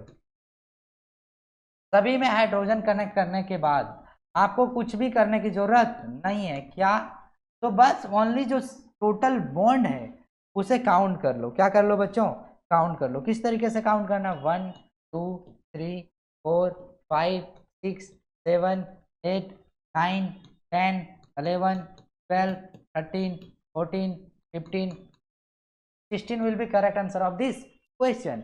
इस तरीके से कोई भी कोवेलेंट बॉन्ड आप इजी वे से फाइंड आउट कर सकते हो। बच्चों कोवेलेंट बॉन्ड को आप बहुत ही शानदार तरीके से समझो। कोवेलेंट बॉन्ड क्या होता है, तो कोवेलेंट बॉन्ड में हमेशा याद रखोगे, sharing of electron, sharing of electron between two non metal. अब यहाँ पे जो होता है टाइप्स ऑफ कोवेलेंट बॉन्ड, यदि बात किया जाए टाइप्स ऑफ कोवेलेंट बॉन्ड, तो ये जो होता है बच्चों 3 टाइप्स के होते हैं। कितने होते हैं, 3 टाइप्स के। कौन कौन कोवेलेंट बॉन्ड होंगे बच्चों, तो याद रखोगे आप, बहुत ही बेहतरीन है, सिंगल बॉन्ड, डबल बॉन्ड और ट्रिपल बॉन्ड है। सिंगल बॉन्ड, डबल बॉन्ड और ट्रिपल बॉन्ड। अब कोवेलेंट बॉन्ड में जब भी आपको पता लगाना होगा, याद रखना दोनों क्या होना चाहिए, नॉन मेटल होना चाहिए, और ओनली इलेक्ट्रॉन क्या होगा बच्चों, ओनली इलेक्ट्रॉन शेयरिंग होगा, इलेक्ट्रॉन ओनली क्या होगा, शेयरिंग होगा बिटवीन नॉन मेटल के बीच में। अब यहां भी देखोगे तो कार्बन भी नॉन मेटल है और हाइड्रोजन भी नॉन मेटल है, इन दोनों में क्या होगा, इलेक्ट्रॉन शेयरिंग होगा, इसलिए क्या कहलाएगा, कोवेलेंट बॉन्ड। तो इसमें सिंगल बॉन्ड भी आएगा, डबल बॉन्ड भी और ट्रिपल बॉन्ड भी आएगा। नेक्स्ट क्वेश्चन पे आते हैं। नेक्स्ट क्वेश्चन जो है 22 नंबर का क्वेश्चन है बच्चों। इस क्वेश्चन को पढ़ो सबसे पहली बार, पूरा fill in the blanks, undergo या केमिकल रिएक्शन। देखो यदि आपको पता होगा क्या बच्चों, रिएक्टिविटी सीरीज ऑफ मेटल, तो आपको बहुत ही बेहतरीन तरीके से ये क्वेश्चन बहुत ही बेहतरीन तरीके से समझ में आ जाएगा। क्यों ऐसा मैं बोल रहा हूं, क्योंकि आपको ये जो है सबसे हाईली रिएक्टिव मेटल जो होता है वो क्या होता है, हमारा पोटेशियम होता है, इसके बाद सोडियम होगा, इसके बाद क्या होगा बच्चों, कैल्शियम होगा और मैग्नीशियम होगा, क्या होगा, मैग्नीशियम होगा, इसके बाद एल्यूमिनियम होता है और आयरन होगा, जिंक होगा, क्या होगा बच्चों, जिंक होगा, इसके बाद हमारा क्या होता है बच्चों, टीन होता है, इसके बाद यदि बात किया जाए तो क्या होगा बच्चों, हमारा लेड होगा, हाइड्रोजन होगा, फिर कॉपर समथिंग होगा। यहाँ पे समझना है, यहाँ पे देखा जाए तो कॉपर लेस रिएक्टिव देन क्या है, आयरन। तो आयरन इसे बोलेगा भाई तुम चले जाओ वहां से, तुरंत इसे क्या कर देगा, डिस्प्लेस कर देगा। Iron is more reactive than copper, तो copper displaces from its compound and to form iron sulphate and copper is displace. तो यहाँ पे जो अंडरगो केमिकल रिएक्शन होगा यही होगा, क्यों, magnesium is more reactive metal than lead. तो याद रखोगे बच्चों, lead can not be displace, इसे मैग्नीशियम को नहीं कर सकता है, क्यों, क्योंकि ये लो रिएक्टिव है, क्या है बच्चों, लो रिएक्टिव है। इसी तरीके से देखो यहाँ पे आयरन क्या है बच्चों, यहाँ पे लो रिएक्टिव है, किससे, मैग्नीशियम को। तो ये दोनों गलत हो जाएगा, ये हमारा करेक्ट आंसर क्या होगा बच्चों, ये। अब यहाँ पे आपको क्या समझना है कि ये किस टाइप ऑफ रिएक्शन है बच्चों, विच टाइप ऑफ रिएक्शन। तो याद रखोगे इसे कहते हैं डिस्प्लेसमेंट रिएक्शन। क्या कहते हैं बच्चों, डिस्प्लेसमेंट रिएक्शन। क्या कहते हैं, डिस्प्लेसमेंट रिएक्शन। डिस्प्लेसमेंट रिएक्शन क्या होता है बच्चों, तो आपको याद रखोगे कि those reaction in which more reactive metal displace low reactive metal from its compound is known as displacement reaction. तो आते हैं बच्चों नेक्स्ट में, हमारा नेक्स्ट क्वेश्चन जो है क्वेश्चन नंबर 23 पे आ गए हैं। एहसास ही नहीं हो रहा है कि हम क्या पढ़ रहे हैं, साइंस पढ़ रहे हैं या कुछ और चल रहा है, आपको एहसास ही नहीं होगा। यहाँ पे पूछा जा रहा है the correct electron dot structure of water molecules. बच्चों वाटर मॉलिक्यूल्स का फॉर्मूला क्या होता है बच्चों, H2। सबसे पहली बात है ये भी क्या है हमारा, हाइड्रोजन नॉन मेटल है, क्या है बच्चों, नॉन मेटल है। ऑक्सीजन भी क्या है हमारा, नॉन मेटल है, क्या है, नॉन मेटल है। जब यहाँ पे समझो दोनों नॉन मेटल है तो यहाँ पे क्या होगा बच्चों, शेयरिंग ऑफ इलेक्ट्रॉन। क्या होगा, sharing of electron. Sharing of क्या होगा बच्चों, इलेक्ट्रॉन होगा। अब बेहतरीन कंसेप्ट समझने वाले हो, निश्चित रूप से मैं बता दिया हूं, आप हमारे साथ इस वीडियो के अंत तक बने रहिएगा, मैं बाल का खाल निकाल दूंगा आपके सामने। यहाँ पे समझो बच्चों, यहाँ पे क्या है, हाइड्रोजन 2 है तो हाइड्रोजन 2 है, ऑक्सीजन 1 है तो ऑक्सीजन को यहाँ पे लिखूंगा। अब इस तरीके से मैंने क्यों लिखा, मैं ऑक्सीजन को इधर क्यों नहीं लिखा, देखो बच्चों यदि आप इलेक्ट्रॉन डॉट पढ़ना चाहते हो तो इलेक्ट्रॉन डॉट का याद रखोगे कि जो भी एलिमेंट के आउटर मोस्ट इलेक्ट्रॉन होंगे ना, जितना भी आउटर मोस्ट इलेक्ट्रॉन होंगे उसी को हम कहते हैं इलेक्ट्रॉन डॉट रिप्रेजेंटेशन। कैसे, हाइड्रोजन की बात किया जाए तो हाइड्रोजन का एटॉमिक नंबर 1 होता है और आउटर मोस्ट इलेक्ट्रॉन भी क्या होगा बच्चों, 1 होगा। ऑक्सीजन की बात किया जाए तो ऑक्सीजन का जो एटॉमिक नंबर होता है बच्चों वो कितना होता है, 8 होता है, और इसका इलेक्ट्रॉनिक कॉन्फ़िगरेशन करोगे तो 2 6 होगा। दैट मीन्स ऑक्सीजन के वैलेंस इलेक्ट्रॉन कितने होते हैं बच्चों, 6। बच्चों घबराना नहीं है, वैलेंस इलेक्ट्रॉन या तो आउटर मोस्ट इलेक्ट्रॉन दोनों क्या होते हैं, एक होते हैं, आपको समझते हुए चलना है। अब जिसका जितना वैलेंस इलेक्ट्रॉन होंगे दैट मीन्स जिसका जितना आउटर मोस्ट इलेक्ट्रॉन होंगे उतना डॉट से रिप्रेजेंट करेंगे। क्या करेंगे बच्चों, उतना डॉट से रिप्रेजेंट करेंगे। तो देखो यहाँ पे आउटर मोस्ट इलेक्ट्रॉन कितना था बच्चों, 6 था, मैंने 6। हाइड्रोजन के पास कितना था बच्चों, तो हाइड्रोजन के पास ओनली 1 था। तो वाटर को हम वाटर मॉलिक्यूल्स के इलेक्ट्रॉन डॉट से इस तरीके से रिप्रेजेंट कर सकते हैं। यदि आपको बेहतरीन रूप से समझ में आ रहा होगा तो वीडियो को आप जरूर एक बार लाइक कीजिएगा। देखो बच्चों, अस्टेबल कर देते हैं इसे। ये क्या हो गया हमारा अस्टेबल, ये क्या हो गया बच्चों अस्टेबल। यही हमारा इलेक्ट्रॉन डॉट रिप्रेजेंटेशन है वाटर को। इस तरीके से आप कोई भी मॉलिक्यूल्स को रिप्रेजेंट कर सकते हो इलेक्ट्रॉन डॉट रिप्रेजेंटेशन से। आते हैं हम नेक्स्ट क्वेश्चन पे। हमारा नेक्स्ट क्वेश्चन जो है बच्चों वो क्वेश्चन नंबर 24 है। क्या है बच्चों, क्वेश्चन नंबर 24। यहाँ पे पूछा जा रहा है कि N alloy is dash the compound element homogeneous mixture. सबसे पहली बात है बच्चों कि एलॉय जो होता है ना वो एक मिक्सचर होता है। क्या होता है बच्चों, एक मिक्सचर होता है। टू और more metal is known as alloy. A mixture क्या होता है बच्चों, a mixture of two or more metal is known as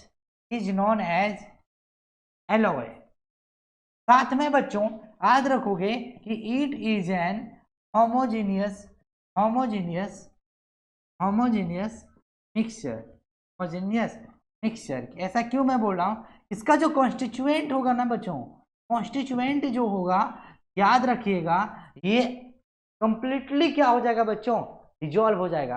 यानी दो मेटल को मिक्स करेंगे। फॉर एग्जांपल की बात किया जाए तो अब बहुत ब्रास को बहुत ही अच्छी तरीके से समझ में आया होगा क्लास में कि ब्रास जो होता है बच्चों कॉपर प्लस जिंक होता है। और जब इन दोनों को कंबाइन करोगे तो कुछ भी पार्टिकल्स बचेंगे नहीं, कंप्लीटली डिजॉल्व हो जाएंगे। तो कंप्लीटली क्या हो गया बच्चों, सबमर्ज हो जाएंगे। और ये एग्जाम्पल हो जाएगा ब्रास इज द, याद रखिएगा, होमोजेनियस मिक्सचर। दैट मीन्स ये भी क्या कहलाएगा, एलॉय कहलाएगा। तो it is an homogeneous mixture. तो एलॉय क्या होता है, एक होमोजेनियस मिक्सचर होता है बच्चों। तो इस तरीके से आपको क्वेश्चन को समझते चलना था। आते हैं हम नेक्स्ट क्वेश्चन पे। ये जो हमारा क्वेश्चन है वो 25 है। क्या बच्चों, 25। आते हैं टू द पॉइंट पे। डैश कंपाउंड वो is the functional group butanoic acid, butanol और ब्यूटेनॉन। बच्चों में ऐसा कंसेप्ट बता रहा हूं, यदि फंक्शनल ग्रुप से कोई भी एक क्वेश्चन आ गया कोड क्या हो गया आप एग्जाम में, ऐसा मैं क्यों बोल रहा हूं सो समझो। सबसे पहली बात है फंक्शनल ग्रुप आपको कितना पढ़ना है, फंक्शनल ग्रुप आपको पढ़ना कितना वो देखो। सबसे पहली बात है बच्चों हम आते हैं हेलो एल्केन पे। किस पे आते हैं बच्चों, हेलो एल्केन। हेलो एल्केन में हम देखेंगे 3 देखेंगे। कौन कौन से, एक देखेंगे बच्चों एल्केन, एक हम नेक्स्ट देखेंगे एल्कीन, और नेक्स्ट लास्ट एंड फाइनल क्या देखेंगे बच्चों, अल्काइन। जब भी आप सफिक्स हमेशा इन तीनों को इस्तेमाल किया जाता है। क्या, इसका ENE, इसका ENE और इसका YNE। कब इस्तेमाल किया जाता है सफिक्स में, जब आपको रिक्वायरमेंट होगी IUPAC नेम का, तभी ये सारे कंसेप्ट को इस्तेमाल करोगे। नेक्स्ट देखो बच्चों, नेक्स्ट हमारा हेलोजन ग्रुप। क्या है बच्चों, हेलोजन ग्रुप। हेलोजन ग्रुप में आपको 4 याद रखना पड़ेगा बच्चों।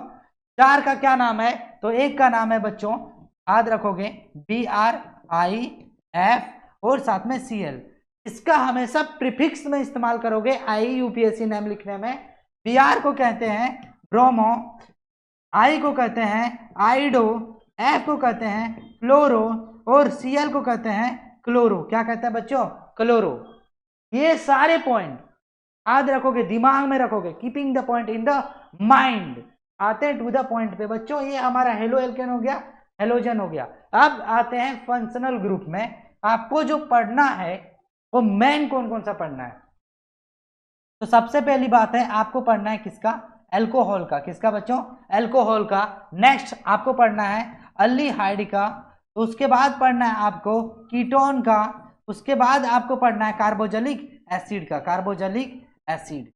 देखो बच्चों अल्कोहल का फंक्शनल ग्रुप OH होगा, अल्डिहाइड का CHO होगा और कीटोन का सिंगल बॉन्ड CO होगा और ये COOH होगा। देखो बच्चों जब भी आपको ये सारे फंक्शनल ग्रुप का IUPAC नेम लिखना होगा तो ध्यान दीजिएगा यहाँ पे सफिक्स में इस्तेमाल किया जाता है OL, यहाँ पे सफिक्स में इस्तेमाल किया जाता है AL, यहाँ पे सफिक्स में इस्तेमाल किया जाता है ONE, यहाँ पे सफिक्स में इस्तेमाल किया जाता है ओइक एसिड। क्या इस्तेमाल किया जाता है बच्चों? Oic acid. अरे जितना भी आप देख रहे हो वो सारे ऑर्गेनिक कंपाउंड का पार्ट है। क्या है बच्चों? ऑर्गेनिक कंपाउंड का पार्ट है। तो ये सारे पॉइंट से आप बता सकते हो। अब OH लिखा हुआ है तो OH के सफिक्स में क्या होना चाहिए? OL। OL किसके सफिक्स में बच्चों? इसमें है। तो यही हमारा correct answer of this question होगा। इस तरीके से IUPAC एग्जाम को चुटकियों में आप बना सकते हो। याद रखोगे। यदि ये पूरा कंसेप्ट आपको समझ में आया होगा तो जरूर आप ये क्वेश्चन को नस्ते नाबूद कर सकते हो। आते हैं नेक्स्ट क्वेश्चन पे। हमारा नेक्स्ट क्वेश्चन जो है वो क्वेश्चन नंबर 26 है। क्या बच्चों? 26। टू द पॉइंट पे आते हैं। यहाँ पे बोला जा रहा है melting point pure ethanoic acid का क्या होगा बच्चों? देखो बच्चों, प्योर इथेनोइक एसिड का जो मेल्टिंग पॉइंट होता है ना वो 290 केल्विन होता है। क्या होता है बच्चों? 290 केल्विन। अब कहीं ना कहीं क्वेश्चन रिपीट हो रहा है। किससे रिलेटेड हो रहा है बच्चों? मेल्टिंग पॉइंट से। तो आपको ये चार्ट को दिमाग में रखना है। ऐसा देखो, इथेनोइक एसिड का दिया हुआ 17 डिग्री सेल्सियस। तो इस तरीके से आपको दिमाग में रखना है, ऐसा नहीं कि सभी को जाया देना है। तो इसे अच्छे से पढ़ो। देखो अब डिग्री सेल्सियस 70 डिग्री सेल्सियस है तो केल्विन इक्वल टू क्या होता है बच्चों? Degree Celsius plus 273। तो 273 हो गया। अब डिग्री कितना है बच्चों? 17 डिग्री है। तो 17 डिग्री प्लस 273 कितना हो जाएगा बच्चों? 290 kelvin will be correct answer. तो मैंने दोनों फॉर्मेट बताया। यदि आपको डिग्री सेल्सियस दिया होगा तो केल्विन में चेंज कर देना, केल्विन में दिया होगा डिग्री सेल्सियस में चेंज कर देना। ये पूरा कंसेप्ट क्लास 9th में ऑलरेडी मैंने पढ़ा रखा है। बहुत बेहतरीन तरीके से पढ़ा रखा है, आपको कहीं मिस्टेक ही नहीं होगा। आते हैं नेक्स्ट पे। हमारा नेक्स्ट क्वेश्चन नंबर 27 है। बच्चों क्वेश्चन को सबसे पहली बात आता है रीड करना अच्छे तरीके से। बोला जा रहा था first remember of alkyne homologue series क्या होगा? देखो बच्चों, अल्काइन जो है वो याद रखोगे CnH2n, इसका क्या होता है? -2 जनरल फॉर्मूला होता है। और ये कनेक्ट होता है ट्रिपल बॉन्ड से। किससे? ट्रिपल बॉन्ड से। और ट्रिपल बॉन्ड तभी फॉर्म होगा जब दो एटलीस्ट 2 कार्बन आइटम होगा। अब यहाँ पे समझो बच्चों, ये हमारा क्या हो रहा है? इथाइन हो रहा है, प्रोपाइन हो रहा है। क्या हो रहा है बच्चों? प्रोपाइन हो रहा है। तो बोला फर्स्ट रिमेंबर सीरीज। तो फर्स्ट 2 कार्बन के बीच में ही क्या बनता है हमारा? Triple bond. तो फर्स्ट जो हमारा होगा वो इथाइन क्या होगा? First homologue series of alkyne. First homologue series of alkyne. Propyne क्या होगा बच्चों? Second homologue series of alkyne. तो इस तरीके से आपको सारा क्वेश्चन को क्या करना है बच्चों? कोड क्या आना है बोर्ड एग्जाम में। आते हैं next question. Next question number क्या है हमारा? 28। क्या है बच्चों? 28। देखो बच्चों, dash part of shop is hydrophobic. देखो बच्चों, सॉप के बारे में थोड़ा सा मैं जानकारी देता हूँ। सॉप जो है बच्चों वो ध्यान रखिएगा, इसमें जो भी MCQ आएगा आप यूं ही बना लोगे चलते फिरते। ऐसा क्यों मैं बोल रहा हूँ सो समझो। सॉप जो होता है 2 तरीके से होता है बच्चों। एक होता है हमारा स्टीयरेट और एक होता है पालमाइट। ये 2 तरह का सॉप होता है बच्चों। ये सॉप का जो है ना, याद रखोगे स्ट्रक्चर में पढ़ाने वाला हूँ। ये स्ट्रक्चर जो होता है वो टेडपोल की तरह दिखता है। जैसे मान लो ये हो गया और इस तरीके से दिखता है, टेडपोल की तरह दिखता है। अब ये जो होता है हमारा, ये शॉर्ट आयनिक कंपाउंड कहते हैं। शॉर्ट आयनिक कंपाउंड कहते हैं इसे। और इसे कहते हैं लॉन्ग हाइड्रोकार्बन। Long hydrocarbon. अब समझना बच्चों, ये शॉर्ट आयनिक कंपाउंड होता है और ये क्या होता है? Long hydrocarbon. ये जो स्ट्रक्चर बना बच्चों इसे कहते हैं टेडपोल स्ट्रक्चर। क्या कहते हैं इसे? Tadpole structure. तो सॉप का कौन सा स्ट्रक्चर होता है? टेडपोल स्ट्रक्चर होता है। सॉप मॉलिक्यूल्स 2 तरीके से कनेक्ट होते हैं, शॉर्ट आयनिक कंपाउंड और लॉन्ग हाइड्रोकार्बन। याद रखोगे बच्चों, जो शॉर्ट आयनिक कंपाउंड होगा वो याद रखना सोलुबल इन वाटर। क्या होगा? Soluble in water. किसमें सोलुबल होगा बच्चों? वाटर में। इनसोलुबल होगा। किससे इनसोलुबल होगा बच्चों? इनसोलुबल इन ऑर्गेनिक सॉल्वेंट से। ऑर्गेनिक सॉल्वेंट से होगा ऑर्गेनिक। अब ये क्या कहलाता है बच्चों? तो याद रखोगे ये कहलाता है हाइड्रोफिलिक। क्या कहलाता है? क्या कहलाता है? हाइड्रोफिलिक कहलाता है। और ये हाइड्रोफिलिक कहलाता है क्यों? क्योंकि ये वाटर को क्या करता है बच्चों? Water attract. क्या कहलाता है? Water attracting. और इस वाले पार्ट को हम कहते हैं, हेड। क्या कहते हैं बच्चों? हेड कहते हैं। और इस वाले पार्ट को क्या कहते हैं बच्चों? टेल कहते हैं। और ये जो होता है वो इनसोल्यूबल रहता है किसमें, वाटर में, insoluble in water, insoluble in water. और इसी तरीके से याद रखोगे बच्चों, soluble in organic solvent, soluble in organic solvent such as grease, oil, alcohol. अब ये क्या कहलाता है बच्चों, हाइड्रोफोबिक। क्या कहलाता है, हाइड्रोफोबिक। क्यों इसे हाइड्रोफोबिक कहते हैं, क्योंकि ये जो होता है बच्चों वाटर रिपेलिंग, क्या कहलाता है इसे, वाटर रिपेलिंग। अब यहाँ पे समझो कौन कौन से क्वेश्चन आ सकते हैं। सबसे पहली बात है टेडपोल स्ट्रक्चर है, वाटर मोलिकुल्स सॉप का जो है स्ट्रक्चर टेडपोल स्ट्रक्चर होता है। ये बच्चों इस वाले साइड को हेड कहते हैं, इस वाले साइड को टेल कहते हैं। इससे क्या होता है, शॉर्ट आयनिक कंपाउंड कहते हैं, इसे लॉन्ग हाइड्रोकार्बन कहते हैं। ये वाटर में सोलुबल होता है और साथ में ऑर्गेनिक सॉल्वेंट में इनसोलुबल होगा। यह हाइड्रोफिलिक कहलाता है, क्यों, क्योंकि ये वाटर से अट्रैक्ट करता है। यदि इसकी बात किया जाए तो इनसोलुबल इन वाटर कहलाता है, सोलुबल ऑर्गेनिक सॉल्वेंट में सच एज ग्रीस, ऑयल और अल्कोहल। ये क्या होता है, हाइड्रोफोबिक कहलाता है बच्चों। क्यों इसे हाइड्रोफोबिक कहते हैं, क्योंकि वाटर से क्या करता है, रिपेल करता है। तो यहाँ पे आपको ये सारे कंसेप्ट यदि दिमाग में आप फिट रखोगे ना, एक भी क्वेश्चन छोड़ने वाला नहीं। अब बताओ बच्चों हाइड्रोफोबिक में क्या आएगा, टेल एंड हेड आएगा क्या, नहीं। हेड क्या होगा बच्चों, इसका करेक्ट आंसर। क्यों, ये हेड इसे कहते हैं। तो मैंने पूरा का पूरा कंसेप्ट का क्या किया था, मैं बताया था आपको वीडियो के फर्स्ट टाइम में कि मैं पूरा कंसेप्ट आपको बताने वाला हूँ। ऐसा नहीं एमसीक्यू को आके पढ़ा के चले जाएंगे, इसका क्या आंसर होगा, उसका क्या आंसर होगा, ये सब इस तरीके से नहीं पढ़ाना, हमें कंसेप्ट को समझते हुए चलना है। आते हैं हम नेक्स्ट क्वेश्चन पे।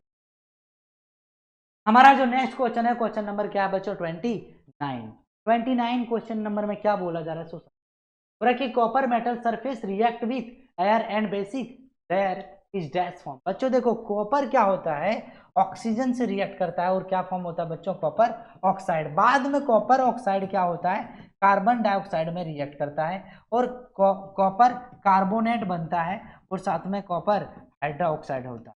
तो जब भी पूछा जाएगा तो याद रखोगे कि कॉपर ऑक्सीजन के साथ कॉपर ऑक्साइड बनता है और कॉपर ऑक्साइड कार्बन डाइऑक्साइड के बाद कॉपर कार्बोनेट हो जाता है बच्चों। और इस तरीके से आप याद रखना कि कॉपर में यदि हाइड्रोजन गैस को क्या किया जाता है, पास किया जाता है और साथ में हीट किया जाता है तो कॉपर प्लस H2O बनता है।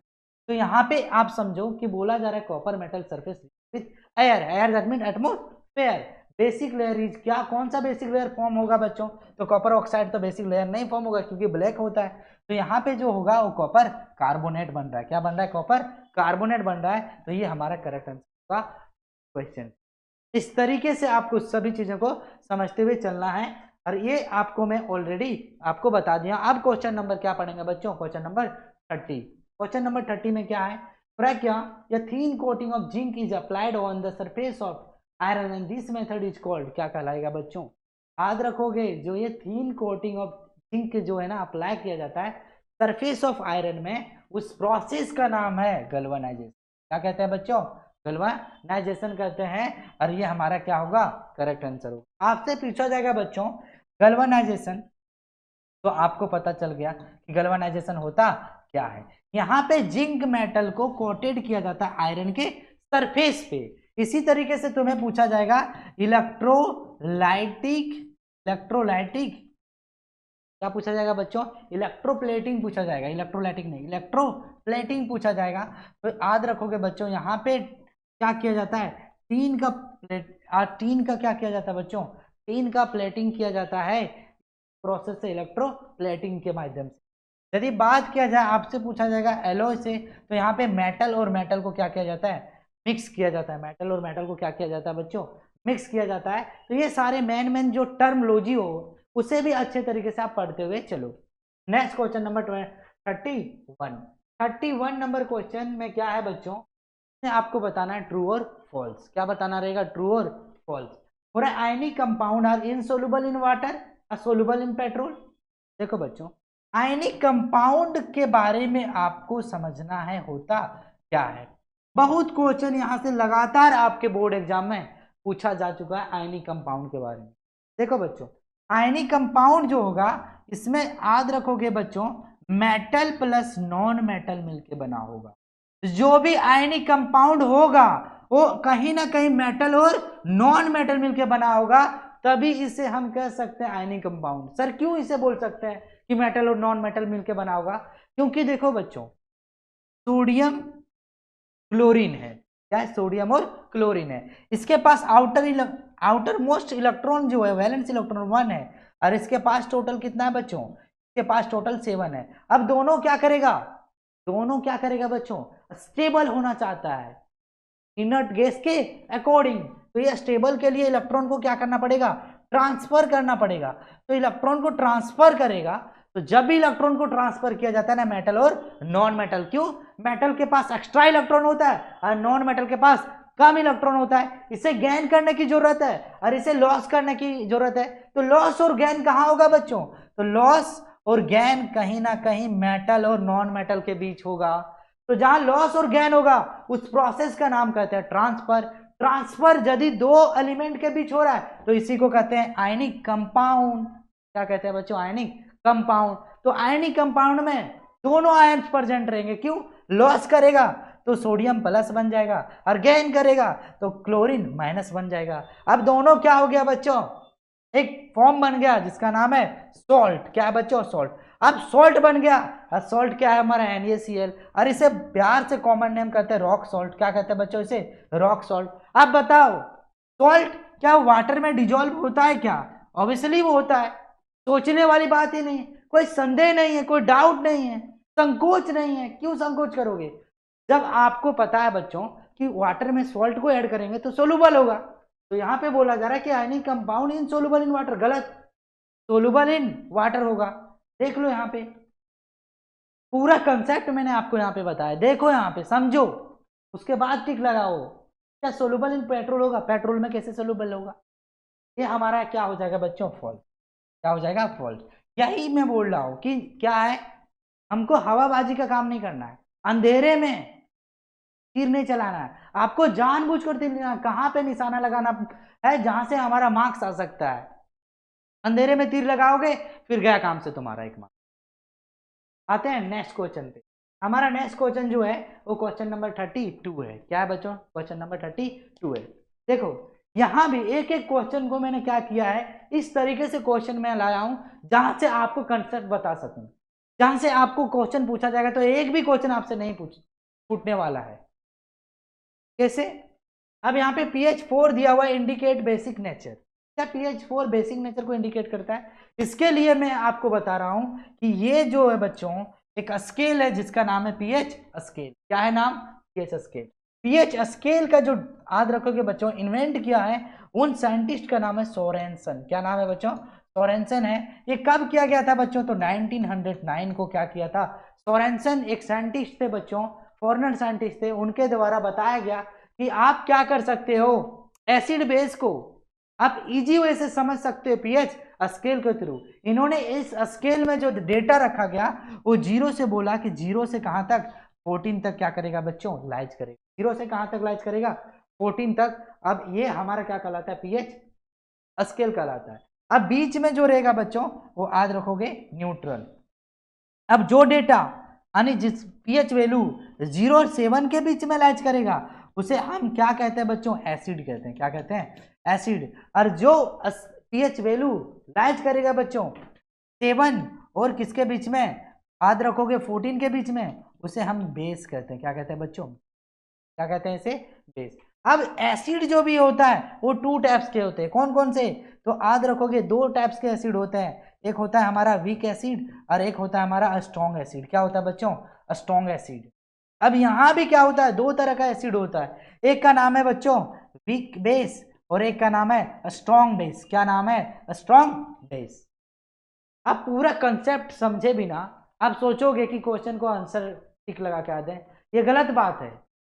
कैसे क्वेश्चन को आप टिक लगा दोगे आंख बंद करके कि इसका एसिड होगा, बेस होगा? पूरा कंसेप्ट आपको पढ़ना पड़ेगा। यदि कंसेप्ट नहीं बताऊंगा फिर तुम्हें प्रॉब्लम होगा एग्जाम में। यदि pH वैल्यू चेंज कर दिया तो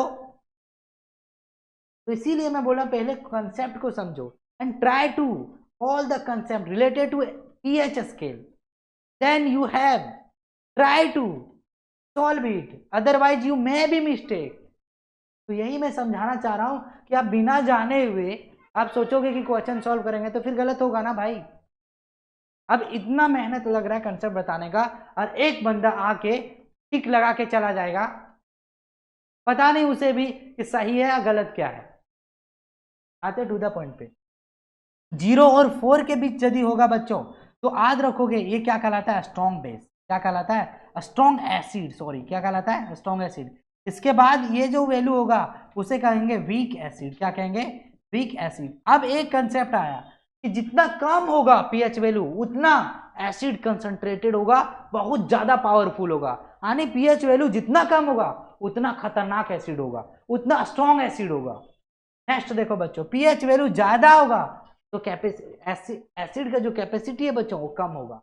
अब यहाँ पे समझो ये हमारा जो होगा जो वीक क्या कहलाता है बच्चों, वीक बेस। कहाँ से कहाँ तक, तो 11 और 7 और 11 के बीच को क्या कहते हैं, वीक बेस। इधर को क्या कहेंगे बच्चों, स्ट्रॉन्ग बेस। क्या कहेंगे इसे, स्ट्रॉन्ग बेस। तो पीएच वैल्यू जितना ज्यादा होगा, याद रखोगे पीएच वैल्यू जितना ज्यादा होगा उतना स्ट्रॉन्ग बेस होगा, जितना कम होगा उतना वीक बेस होगा। अब समझो, अब बच्चों कभी कभी पीएच वैल्यू के जगह पे एसिड बेस ना जाके आपको कंसंट्रेशन पूछ देगा कि एसिड का कंसंट्रेशन कहाँ पे ज्यादा होगा कहाँ पे कम होगा। तो बच्चों देखो, यदि आप पीएच वैल्यू डिक्रीज हो रहा है तो कंसंट्रेशन क्या होगा बच्चों, concentration of H plus ion increase होगा। क्या होगा बच्चों, पीएच वैल्यू यदि आप डिक्रीज करोगे तो concentration of H plus ion increase होगा, और यदि आप पीएच वैल्यू इधर बढ़ाओगे तो कंसंट्रेशन ऑफ OH माइनस क्या होगा बच्चों, OH माइनस। लेकिन यदि आप डिक्रीज करोगे पीएच वैल्यू इसका बेस वाला तो OH माइनस इंक्रीज होगा। तो ये सारा का सारा कंसेप्ट था बच्चों, इसी पे पूरा का पूरा पीएच वैल्यू से एसिड बेस पूरा टिका हुआ है। एक भी मार्क्स आपको एग्जाम में, बोर्ड एग्जाम में छोड़ के आना नहीं है। आते हैं नेक्स्ट क्वेश्चन नंबर 33 पे। The reactivity of Al decrease if it is dipped in HNO3। बोला जा रहा है बच्चों जो रिएक्टिविटी सीरीज है Al का, क्या वो डिक्रीज हो जाता है जब Al को क्या किया जाता है, HNO3 में ऐड किया जाता है। क्या डिक्रीज हो जाता है या इंक्रीज हो जाता है। तो ट्रू और फॉल्स करना था। क्या करना था बच्चों, ट्रू और फॉल्स करना था। तो यहाँ पे क्या होता है, pH 4 इंडिकेट बेसिक नेचर, गलत। ये क्या हो जाएगा हमारा बच्चों, फॉल्स। क्या हो जाएगा, ये फॉल्स होगा। अब आते हैं नेक्स्ट क्वेश्चन पे। तो क्या एल्यूमिनियम डिक्रीज हो जाएगा जब इसे हम डिप्ट मतलब होता है इसे डुबो कर रखेंगे HNO3 में। देखो बच्चों, एल्यूमिनियम रिएक्ट करता है किसके साथ में, नाइट्रिक एसिड के साथ में, एल्यूमिनियम ऑक्साइड बनाता है। क्या बनाता है बच्चों, एल्यूमिनियम ऑक्साइड, और which create thin protective layer on the metal surface पे। तो याद रखोगे पूरा this oxide layer prevent further reaction between aluminium and acid reducing it's reactivity. तो याद रखोगे रिएक्टिविटी क्या हो जाएगा बच्चों, डिक्रीज हो जाएगा। तो ये हमारा क्या था बच्चों, ये हमारा क्या था, ट्रू। तो इसमें समझना था कि एल्यूमिनियम रिएक्ट करता है नाइट्रिक एसिड के साथ में और एक प्रोटेक्टिव लेयर बनाता है मेटल के ऊपर, और उस प्रोटेक्टिव लेयर का नाम क्या बच्चों, एल्यूमिनियम ऑक्साइड है। आते हैं next question, question number 34 number question को आपको अच्छे तरीके से पढ़ना है। पूरा कि magnesium and manganese can react with dilute HNO3। जी हाँ, ये मैग्नीशियम और मैग्नीज एक ऐसा मेटल है बच्चों जो very very dilute nitric acid के साथ रिएक्ट करता है। कैसे, जैसे मान लो कि ये मैग्नीशियम है, HNO3 के साथ रिएक्ट करोगे ना तो यहाँ पे क्या होगा, मैग्नीशियम नाइट्रेट बनेगा, मैग्नीशियम नाइट्रेट बनेगा और हाइड्रोजन गैस इवॉल्व होगा। गैस क्या होगा बच्चों, इवॉल्व होगा। तो आपने पढ़ा होगा चैप्टर नंबर 2 में कि when metal react with acid to form, तो टू इवॉल्व या to produce to release hydrogen gas, क्या होगा बच्चों, हाइड्रोजन गैस रिलीज होगा। इस तरीके से मैग्नीज क्या करता है, नाइट्रिक एसिड के साथ रिएक्ट करके मैग्नीज नाइट्रेट बनाता है बच्चों, और ये भी H प्लस गैस को क्या होता है, इवॉल्व होता है। हाइड्रोजन गैस क्या होता है बच्चों, इवॉल्व होता है। तो ये भी हमारा क्या हो जाएगा, ट्रू। क्या होगा बच्चों, ट्रू होगा। अब आते हैं next question number 35। 35 number question को आपको क्या करना है, पढ़ना है। यहाँ पे बोला जा रहा है कि hydrogen is a non metal. Yes, hydrogen क्या बच्चों, नॉन मेटल है। क्यों? All gases are non metal, मैंने पहले भी पढ़ा रखा था, आज भी पढ़ा रहा हूँ। सारे गैसेस क्या बच्चों, नॉन मेटल है। Still it place in the reactivity, और इसे अभी भी कहाँ पे रखा गया है बच्चों, रिएक्टिविटी सीरीज ऑफ मेटल में रखा। क्यों रखा गया है? क्योंकि ये क्या कर सकता है बच्चों, इलेक्ट्रॉन को गेन भी कर सकता है और इलेक्ट्रॉन को लॉस भी कर सकता है compare to any other metal. तो ये हमारा क्या हो जाएगा बच्चों, ट्रू। ये क्या होगा बच्चों, ट्रू। क्यों? हाइड्रोजन के पास आउटर मोस्ट इलेक्ट्रॉन कितना है बच्चों, 1। या तो ये क्या कर सकता है, लॉस कर सकता है, या तो एक मेटल को क्या कर सकता है बच्चों, गेन कर सकता है। इसके वजह से याद रखोगे ये क्वेश्चन क्या हो जाएगा, करेक्ट हो जाएगा। नेक्स्ट क्वेश्चन 36 पे आते हैं। 36 नंबर क्वेश्चन में बताया जा रहा है कि ट्रू और फॉल्स बताना बच्चों। बोला metalloids are called so because they exhibit the properties of metal as well as non. बच्चों जो भी मेटलॉइड्स है, जो भी मेटलॉइड्स है, याद रखोगे ये दोनों प्रॉपर्टीज को फॉलो करता है, metal as well as non metal, metal as well as non metal. ये भी क्या कहलाएगा बच्चों, ट्रू। ये भी क्या कहलाएगा, ट्रू कहलाएगा। आते हैं next question. Next question number 36 है। क्या है बच्चों, 36 है। 36 नंबर क्वेश्चन में scale to measure H plus is called acidic scale. मैंने पहले भी बता रखा था क्या, H प्लस बच्चों वो एसिड को शो करता है। क्या शो करता है, एसिड को। ये भी क्या कहलाएगा बच्चों, ट्रू। ये भी क्या कहलाएगा हमारा, ट्रू कहलाएगा। आते हैं हम 37 नंबर क्वेश्चन। पूरा के मैग्नीशियम रिएक्ट विगर चली विद वाटर। देखो बच्चों, यदि आप रिएक्टिविटी सीरीज ऑफ मेटल पढ़ रहे हैं, पोटेशियम, सोडियम, कैल्शियम, मैग्नीशियम, और साथ साथ में क्या बच्चों, एल्यूमिनियम, जिंक है और आयरन है। देखो ये जो कंसेप्ट है बच्चों बहुत ही बेहतरीन कंसेप्ट है। ऐसा क्यों मैं बोल रहा हूँ वो समझो। ये जो हाईली रिएक्टिव मेटल होते हैं, यानी मेटल क्या होता है बच्चों, react with hot water, cold water as well as acid. बहुत सारे ऐसे मेटल है जो हॉट वाटर के साथ रिएक्ट करना पसंद करता है। कुछ ऐसे मेटल है बच्चों जो कोल्ड वाटर के साथ रिएक्ट होता है। कुछ ऐसे मेटल है बच्चों जो स्टीम के साथ रिएक्ट करना है। आप कैसे रिकॉग्नाइज करोगे, कैसे आइडेंटिफाई करोगे? इसके लिए मैं बोल रहा हूँ ये पूरा कंसेप्ट, ये क्लास वीडियो, इस वीडियो को स्किप मत करना। थोड़ा सा भी स्किप करोगे कहीं ना कहीं मार्क्स आपका कम होने वाला। क्यों?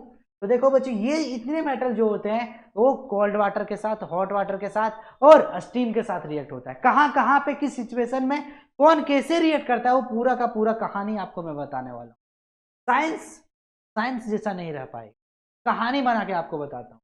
देखो बच्चों ये दो मेटल ऐसे हैं, दो मेटल से स्टार्ट करते हैं। ये टू जो है बच्चों मोस्ट रिएक्टिव मेटल है, यानी हाईली रिएक्टिव मेटल होता है। यदि हवा में भी छोड़ूंगा ना तो ये क्या होगा, एक्सप्लोसली मतलब होता है बहुत विस्फोटक। क्या करेगा बच्चों, विस्फोटक रिएक्ट करेगा ऑक्सीजन के साथ में, फायर हो जाएगा, आग लग जाएगी बच्चों। पोटेशियम और सोडियम एक ऐसा मेटल है बच्चों ऑयल में डुबा के रखा जाता है। क्यों पता है, रिएक्टिव ना हो। इतना खतरनाक होता है, थोड़ा सा भी एयर मिलेगा ना तो ये तुरंत रिएक्ट हो जाता है। वाटर थोड़ा सा भी मिलेगा ना तो तुरंत रिएक्ट होता है। इसीलिए मैं बोल रहा हूं कि पोटेशियम सोडियम एक ऐसा मेटल है जो कहाँ पे रखा जाता है बच्चों, केरोसिन ऑयल में डीप करके रखा। साथ साथ में सॉफ्ट मेटल होता है। क्या होता है, सॉफ्ट। इसे चाकू से भी काट सकते हैं, इसे चाकू से भी काट सकते हैं। इसका मेल्टिंग पॉइंट दोनों का क्या होता है बच्चों, वेरी लो होता है। मेल्टिंग पॉइंट और बॉइलिंग पॉइंट बहुत ही लो होता है। साथ में याद रखोगे बच्चों कंडक्टिविटी जो होता है ये बहुत कम होता है। ये सब फीचर्स है, आपको फीचर्स के बारे में पता रखना पड़ेगा। अब देखो यहाँ पे ये जो होता है बच्चों पोटेशियम एंड सोडियम जो होता है वो याद रखोगे किसके साथ में, कोल्ड वाटर के साथ। हॉट वाटर के साथ रिएक्ट भी हो सकता है, लेकिन याद रखना जब कोल्ड वाटर के साथ रिएक्ट कर सकता है तो हॉट होने की जरूरत ही नहीं है। अब कोल्ड वाटर के साथ रिएक्ट करेगा तो याद रखोगे, जैसे मान लो एक वेसल है। क्या बच्चों, वेसल। अब मैंने क्या रखा इसमें, ले वाटर ले लिया मैंने। अब जैसे ही पोटेशियम को यहाँ पे क्या करेंगे बच्चों, ऐड करेंगे, क्या होगा पता है, वाटर के साथ रिएक्ट करेगा, हाइड्रोजन गैस क्या होगा बच्चों, इवॉल्व होगा और ये जाके स्टिक हो जाएगा और एटमोस्फेयर के अकॉर्डिंग हाइड्रोजन गैस क्या होगा, कैचेज। हाइड्रोजन गैस क्या होगा बच्चों, फायर हो जाएगा। इसलिए मैं बोला क्या पोटेशियम सोडियम रिएक्ट करेगा कोल्ड वाटर के साथ, कोल्ड वाटर के साथ। तो पोटेशियम कोल्ड वाटर के साथ रिएक्ट करके क्या बनाया बच्चों, पोटेशियम हाइड्रोक्साइड, हाइड्रोजन गैस क्या होगा बच्चों, इवॉल्व होगा और बाद में एक कैचेज फायर हो जाएगा। इसके वजह से यहाँ पे क्या होगा, हीट रिलीज होगा। हीट क्या होगा बच्चों, रिलीज होगा। नेक्स्ट क्वेश्चन देखो, सोडियम इसी प्रोसेस को फॉलो करेगा और ये भी क्या बनाएगा बच्चों, सोडियम हाइड्रोक्साइड और साथ में हाइड्रोजन गैस यहाँ भी इवॉल्व होगा हीट के साथ में, हीट के साथ में। इसी तरीके से कैल्शियम भी याद रखोगे कोल्ड वाटर के साथ रिएक्ट होगा, लेकिन ये क्या होगा, वाटर में फ्लटिंग करने लगेगा। फ्लटिंग मतलब तैरने लगेगा। ये ऐसा नहीं कि हवा में जाके कैचेज फायर होगा, ऐसा नहीं होता है इन केस ऑफ कैल्शियम। बच्चों कैल्शियम में ऐसा होता नहीं है। कैल्शियम अस्टिक होगा और बोलेगा भाई हाइड्रोजन तुम बाहर मत जाओ, तुम मेरे साथ तैरना स्टार्ट कर दो, तो ये तैरता रहेगा वाटर में। कौन, कैल्शियम। क्या है बच्चों, कैल्शियम। ये याद रखना विगरसली रिएक्ट नहीं करेगा, एक्सप्लोसिवली ये क्या करता है बच्चों, रिएक्ट करता है, कैचेज फायर हो, आग लग जाता है। अब यदि आग लग जाता है तो सोचो कितना खतरनाक हो सकता है। जो ये एक्सपेरिमेंट करेगा उसके लिए कितना खतरनाक हो सकता है। अब यहां पे क्या होगा बच्चों, विगरसली याद रख लेना, तेजी से रिएक्ट नहीं होगा, कोल्ड वाटर के साथ में होगा लेकिन तेजी से। अब यहाँ कैल्शियम रिएक्ट किया किसके साथ बच्चों, वाटर के साथ में, और कैल्शियम हाइड्रोक्साइड बन गया और साथ में क्या हुआ बच्चों, हाइड्रोजन गैस सॉल्व हो गया हीट के साथ में। ये मैग्नीशियम आप जो देख रहे हो ना बच्चों, ओनली ये हॉट वाटर के साथ में हॉट वाटर के। क्यों, क्योंकि रिएक्टिव सीरीज धीरे धीरे क्या होता है, डिक्रीज होते जाता है। अब इसका जो है ना पावर उतना ज्यादा नहीं रहा जितना ज्यादा कैल्शियम सोडियम है और पोटेशियम का, इसका पावर थोड़ा कम हो जाता है, रिएक्टिव सीरीज थोड़ा कम हो गया। तो इसे गर्म पानी में क्या किया जाएगा, गर्म पानी में मैग्नीशियम क्या होगा, रिएक्ट होगा। तो गर्म पानी में रिएक्ट करो इसे, किसे, मैग्नीशियम। जब मैग्नीशियम गर्म पानी में हॉट वाटर में रिएक्ट होगा बच्चों, तो यहाँ भी क्या फॉर्म होगा, मैग्नीशियम हाइड्रोक्साइड और साथ में क्या फॉर्म होगा, H2। हाइड्रोजन गैस क्या होगा बच्चों, इवॉल्व होगा। अब यदि हीट इवॉल्व हो रहा है इन दोनों केस में, पोटेशियम और सोडियम के केस में, तो इसे कहते हैं एक्सोथर्मिक रिएक्शन। क्या कहते हैं बच्चों, एक्सोथर्मिक रिएक्शन। तो यहाँ पे दोनों क्या कहलाएगा, एक्सोथर्मिक, एक्सोथर्मिक, ये दोनों कहलाएगा क्या, नहीं, नेवर। नेक्स्ट देखो, ये तीन मेटल जो आप देख रहे हो, एल्यूमिनियम और जिंक और आयरन, बहुत खूबसूरत मेटल आपको लगे, एल्यूमिनियम जिंक और आयरन, ये दोनों तीनों क्या है बच्चों, मेटल है। अरे ये तीनों जो होता है याद रखना, ओनली रिएक्ट होता है किसके साथ में, स्टीम के साथ। ओनली किसके साथ में रिएक्ट होगा बच्चों, स्टीम के साथ में। Aluminium zinc iron react only with steam के साथ बच्चों, steam, to form metal oxide and hydrogen gas called hydrogen. तो ये स्टीम के साथ, इसका फॉर्मूला क्या होगा बच्चों, सेम होगा। फॉर्मूला क्या होगा, सेम होगा। फॉर्मूला क्या होगा बच्चों, सेम होगा। देखो फॉर एग्जांपल, एल्यूमिनियम किसके साथ रिएक्ट करेगा, स्टीम के साथ में, क्या होगा बच्चों, एल्यूमिनियम ऑक्साइड होगा और साथ में याद रखोगे हाइड्रोजन क्या होगा, क्या होगा, बॉल होगा। इसी तरीके से जिंक वाटर के साथ रिएक्ट नहीं करेगा, ये स्टीम के साथ रिएक्ट करके बनाएगा zinc oxide plus hydrogen gas evolve होगा। नेक्स्ट जो हमारा केसेस है बच्चों, आयरन रिएक्ट करेगा वाटर के साथ में और याद रखोगे बच्चों आयरन ऑक्साइड बनाएगा और हाइड्रोजन क्या होगा, ये पूरा का पूरा मैंने आपको बता दिया कि मेटल रिएक्ट करता है वाटर के साथ में, हॉट वाटर के साथ में, कोल्ड वाटर के साथ में, स्टीम में। अब इसमें से आपको कौन कौन से क्वेश्चन पूछा जाएगा कि बताओ कौन सा मेटल है जो कोल्ड वाटर के साथ रिएक्ट करता है, तो पोटेशियम सोडियम कैल्शियम। कौन सा मेटल होता है कि कोल्ड वाटर के साथ रिएक्ट होता है लेकिन ये विगरसली रिएक्ट नहीं होता है, तो कैल्शियम। वैसा कौन सा मेटल है बच्चों जो कोल्ड वाटर के साथ रिएक्ट करता है और कैचेस फायर होता है, पोटेशियम एंड सोडियम। ऐसा कौन सा मेटल है बच्चों जो वाटर में फ्लटिंग करने लगता है, कैल्शियम। ऐसा कौन सा मेटल है जो hot water, only hot water के साथ रिएक्ट करेगा, मैग्नीशियम। ऐसा कौन सा मेटल है जो स्टीम के साथ रिएक्ट करेगा, aluminium zinc and iron. Aluminium zinc and iron only react with and to form metal oxide and evolve hydrogen gas. आते हैं बच्चों नेक्स्ट क्वेश्चन। तो यहाँ पे समझ में आया magnesium react vigorously with cold water, ये क्या हो जाएगा रॉन्ग, क्या होगा बच्चों रॉन्ग हो जाएगा यानी फॉल्स हो जाएगा, ये ओनली हॉट वाटर के साथ रिएक्ट।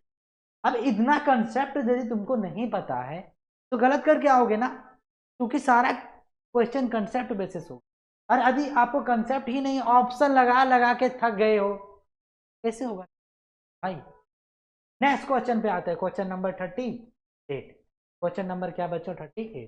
पूरा stain of curry one white cloth become reddish brown when soap is scrubbed on it. पूरा बच्चों सफेद कपड़े पर लगे करी के दाग साबुन से रगड़ने पर लाल भूरे रंग के हो जाते हैं ऐसे। यदि सफेद कपड़ा पे याद रखना, यदि सफेद कपड़ा है कोई भी दाग लग गया, यदि साबुन से रगड़ोगे, सफेद कपड़ा है और यदि दाग लग गया यदि साबुन से रगड़ोगे तो याद रखना लाल भूरे रंग का हो जाएगा, लाल रंग का हो जाएगा, भूरे रंग का हो जाएगा, रेडिश ब्राउन हो जाएगा बच्चों। तो आपको समझना है यहाँ पे क्या होगा ट्रू, ये क्या होगा बच्चों हमारा ट्रू होगा, करेक्ट आंसर होगा 38 का। अब आते हैं क्या कौन सा 30। नॉन मेटल ऑक्साइड और एसिडिक इन, क्या जो नॉन मेटल ऑक्साइड क्या वो एसिडिक रहता है नेचर में? जी क्यों? नॉन मेटल क्या है कार्बन, ऑक्सीजन के साथ रिएक्ट बना तो क्या बना बच्चों नॉन मेटेलिक ऑक्साइड बना।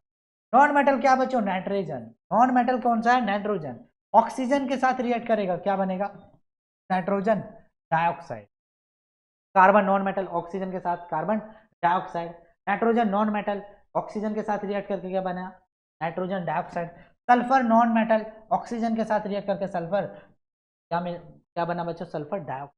अरे जो भी आप मेटल देख रहे हो नॉन मेटल ऑक्साइड देख रहे हो ये सारे का सारे किस में रहता है acidic in nature, acidic in nature. ये चीजें आप पॉइंट याद रखोगे माइंड। तो non metallic oxide are acidic in nature that means क्या ट्रू, ये क्या कहलाएगा बच्चों ये ट्रू है, करेक्ट है, क्वेश्चन का सही आंसर। अब आते हैं हमारा क्वेश्चन जो है 40 नंबर क्वेश्चन, बहुत प्यारा सा क्वेश्चन है बच्चों, बहुत जबरदस्त क्वेश्चन है। यहाँ पे वन वर्ड में आपको लिखना है, वन वर्ड्स में लिखना है कि डिफिनेशन लिखना है बच्चों आइसोमर्स का, आइसोमर्स। तो सबसे पहली बात है आइसोमर्स होता क्या है, तो याद रखना बच्चों आइसोमर्स क्या होता है बच्चों ऑर्गेनिक कंपाउंड होता है, ऑर्गेनिक कंपाउंड होता है having having having having same, क्या होता है बच्चों सेम, सेम क्या होगा बच्चों क्या होगा आइसोमर्स क्या होगा बच्चों ऑर्गेनिक कंपाउंड होगा having same molecular formula and different, molecular formula same होगा बच्चों but different different different structure, different structure. Isomers क्या होगा यदि डिफिनेशन पूछा जाए तो आइसोमर्स क्या होगा organic compound having same molecular formula, same molecular formula but different structure formula, different structural formula is known as isomerism भी कहते हैं, आइसोमरिज्म भी कहते हैं या तो स्ट्रक्चरल आइसोमरिज्म, स्ट्रक्चरल आइसोमरिज्म भी कहते हैं। आपको कंफ्यूजन होने की कोई बात नहीं है। फॉर एग्जाम्पल लिखना चाहते हो तो फॉर एग्जाम्पल लिख दो ब्यूटेन का, क्या लिखो बच्चों ब्यूटेन का, क्योंकि ब्यूटेन का देखोगे तो याद रखना मोलिकुलर फॉर्मूला सेम होगा, स्ट्रक्चर क्या होगा बच्चों डिफरेंट होगा, स्ट्रक्चर हो क्या होगा डिफरेंट होगा। तो आपको बताना है कि वीडियो कैसा लगा, यदि वीडियो अच्छा लगा होगा तो वीडियो को लाइक कीजिएगा, चैनल को सब्सक्राइब कीजिएगा और सब्सक्राइब करते वक्त बेल आइकन को क्लिक कीजिएगा। मिलते हैं बहुत ही जल्द, आपसे रूबरू होते हैं नेक्स्ट वीडियो के साथ, तब तक के लिए जय हिंद एंड जय भारत।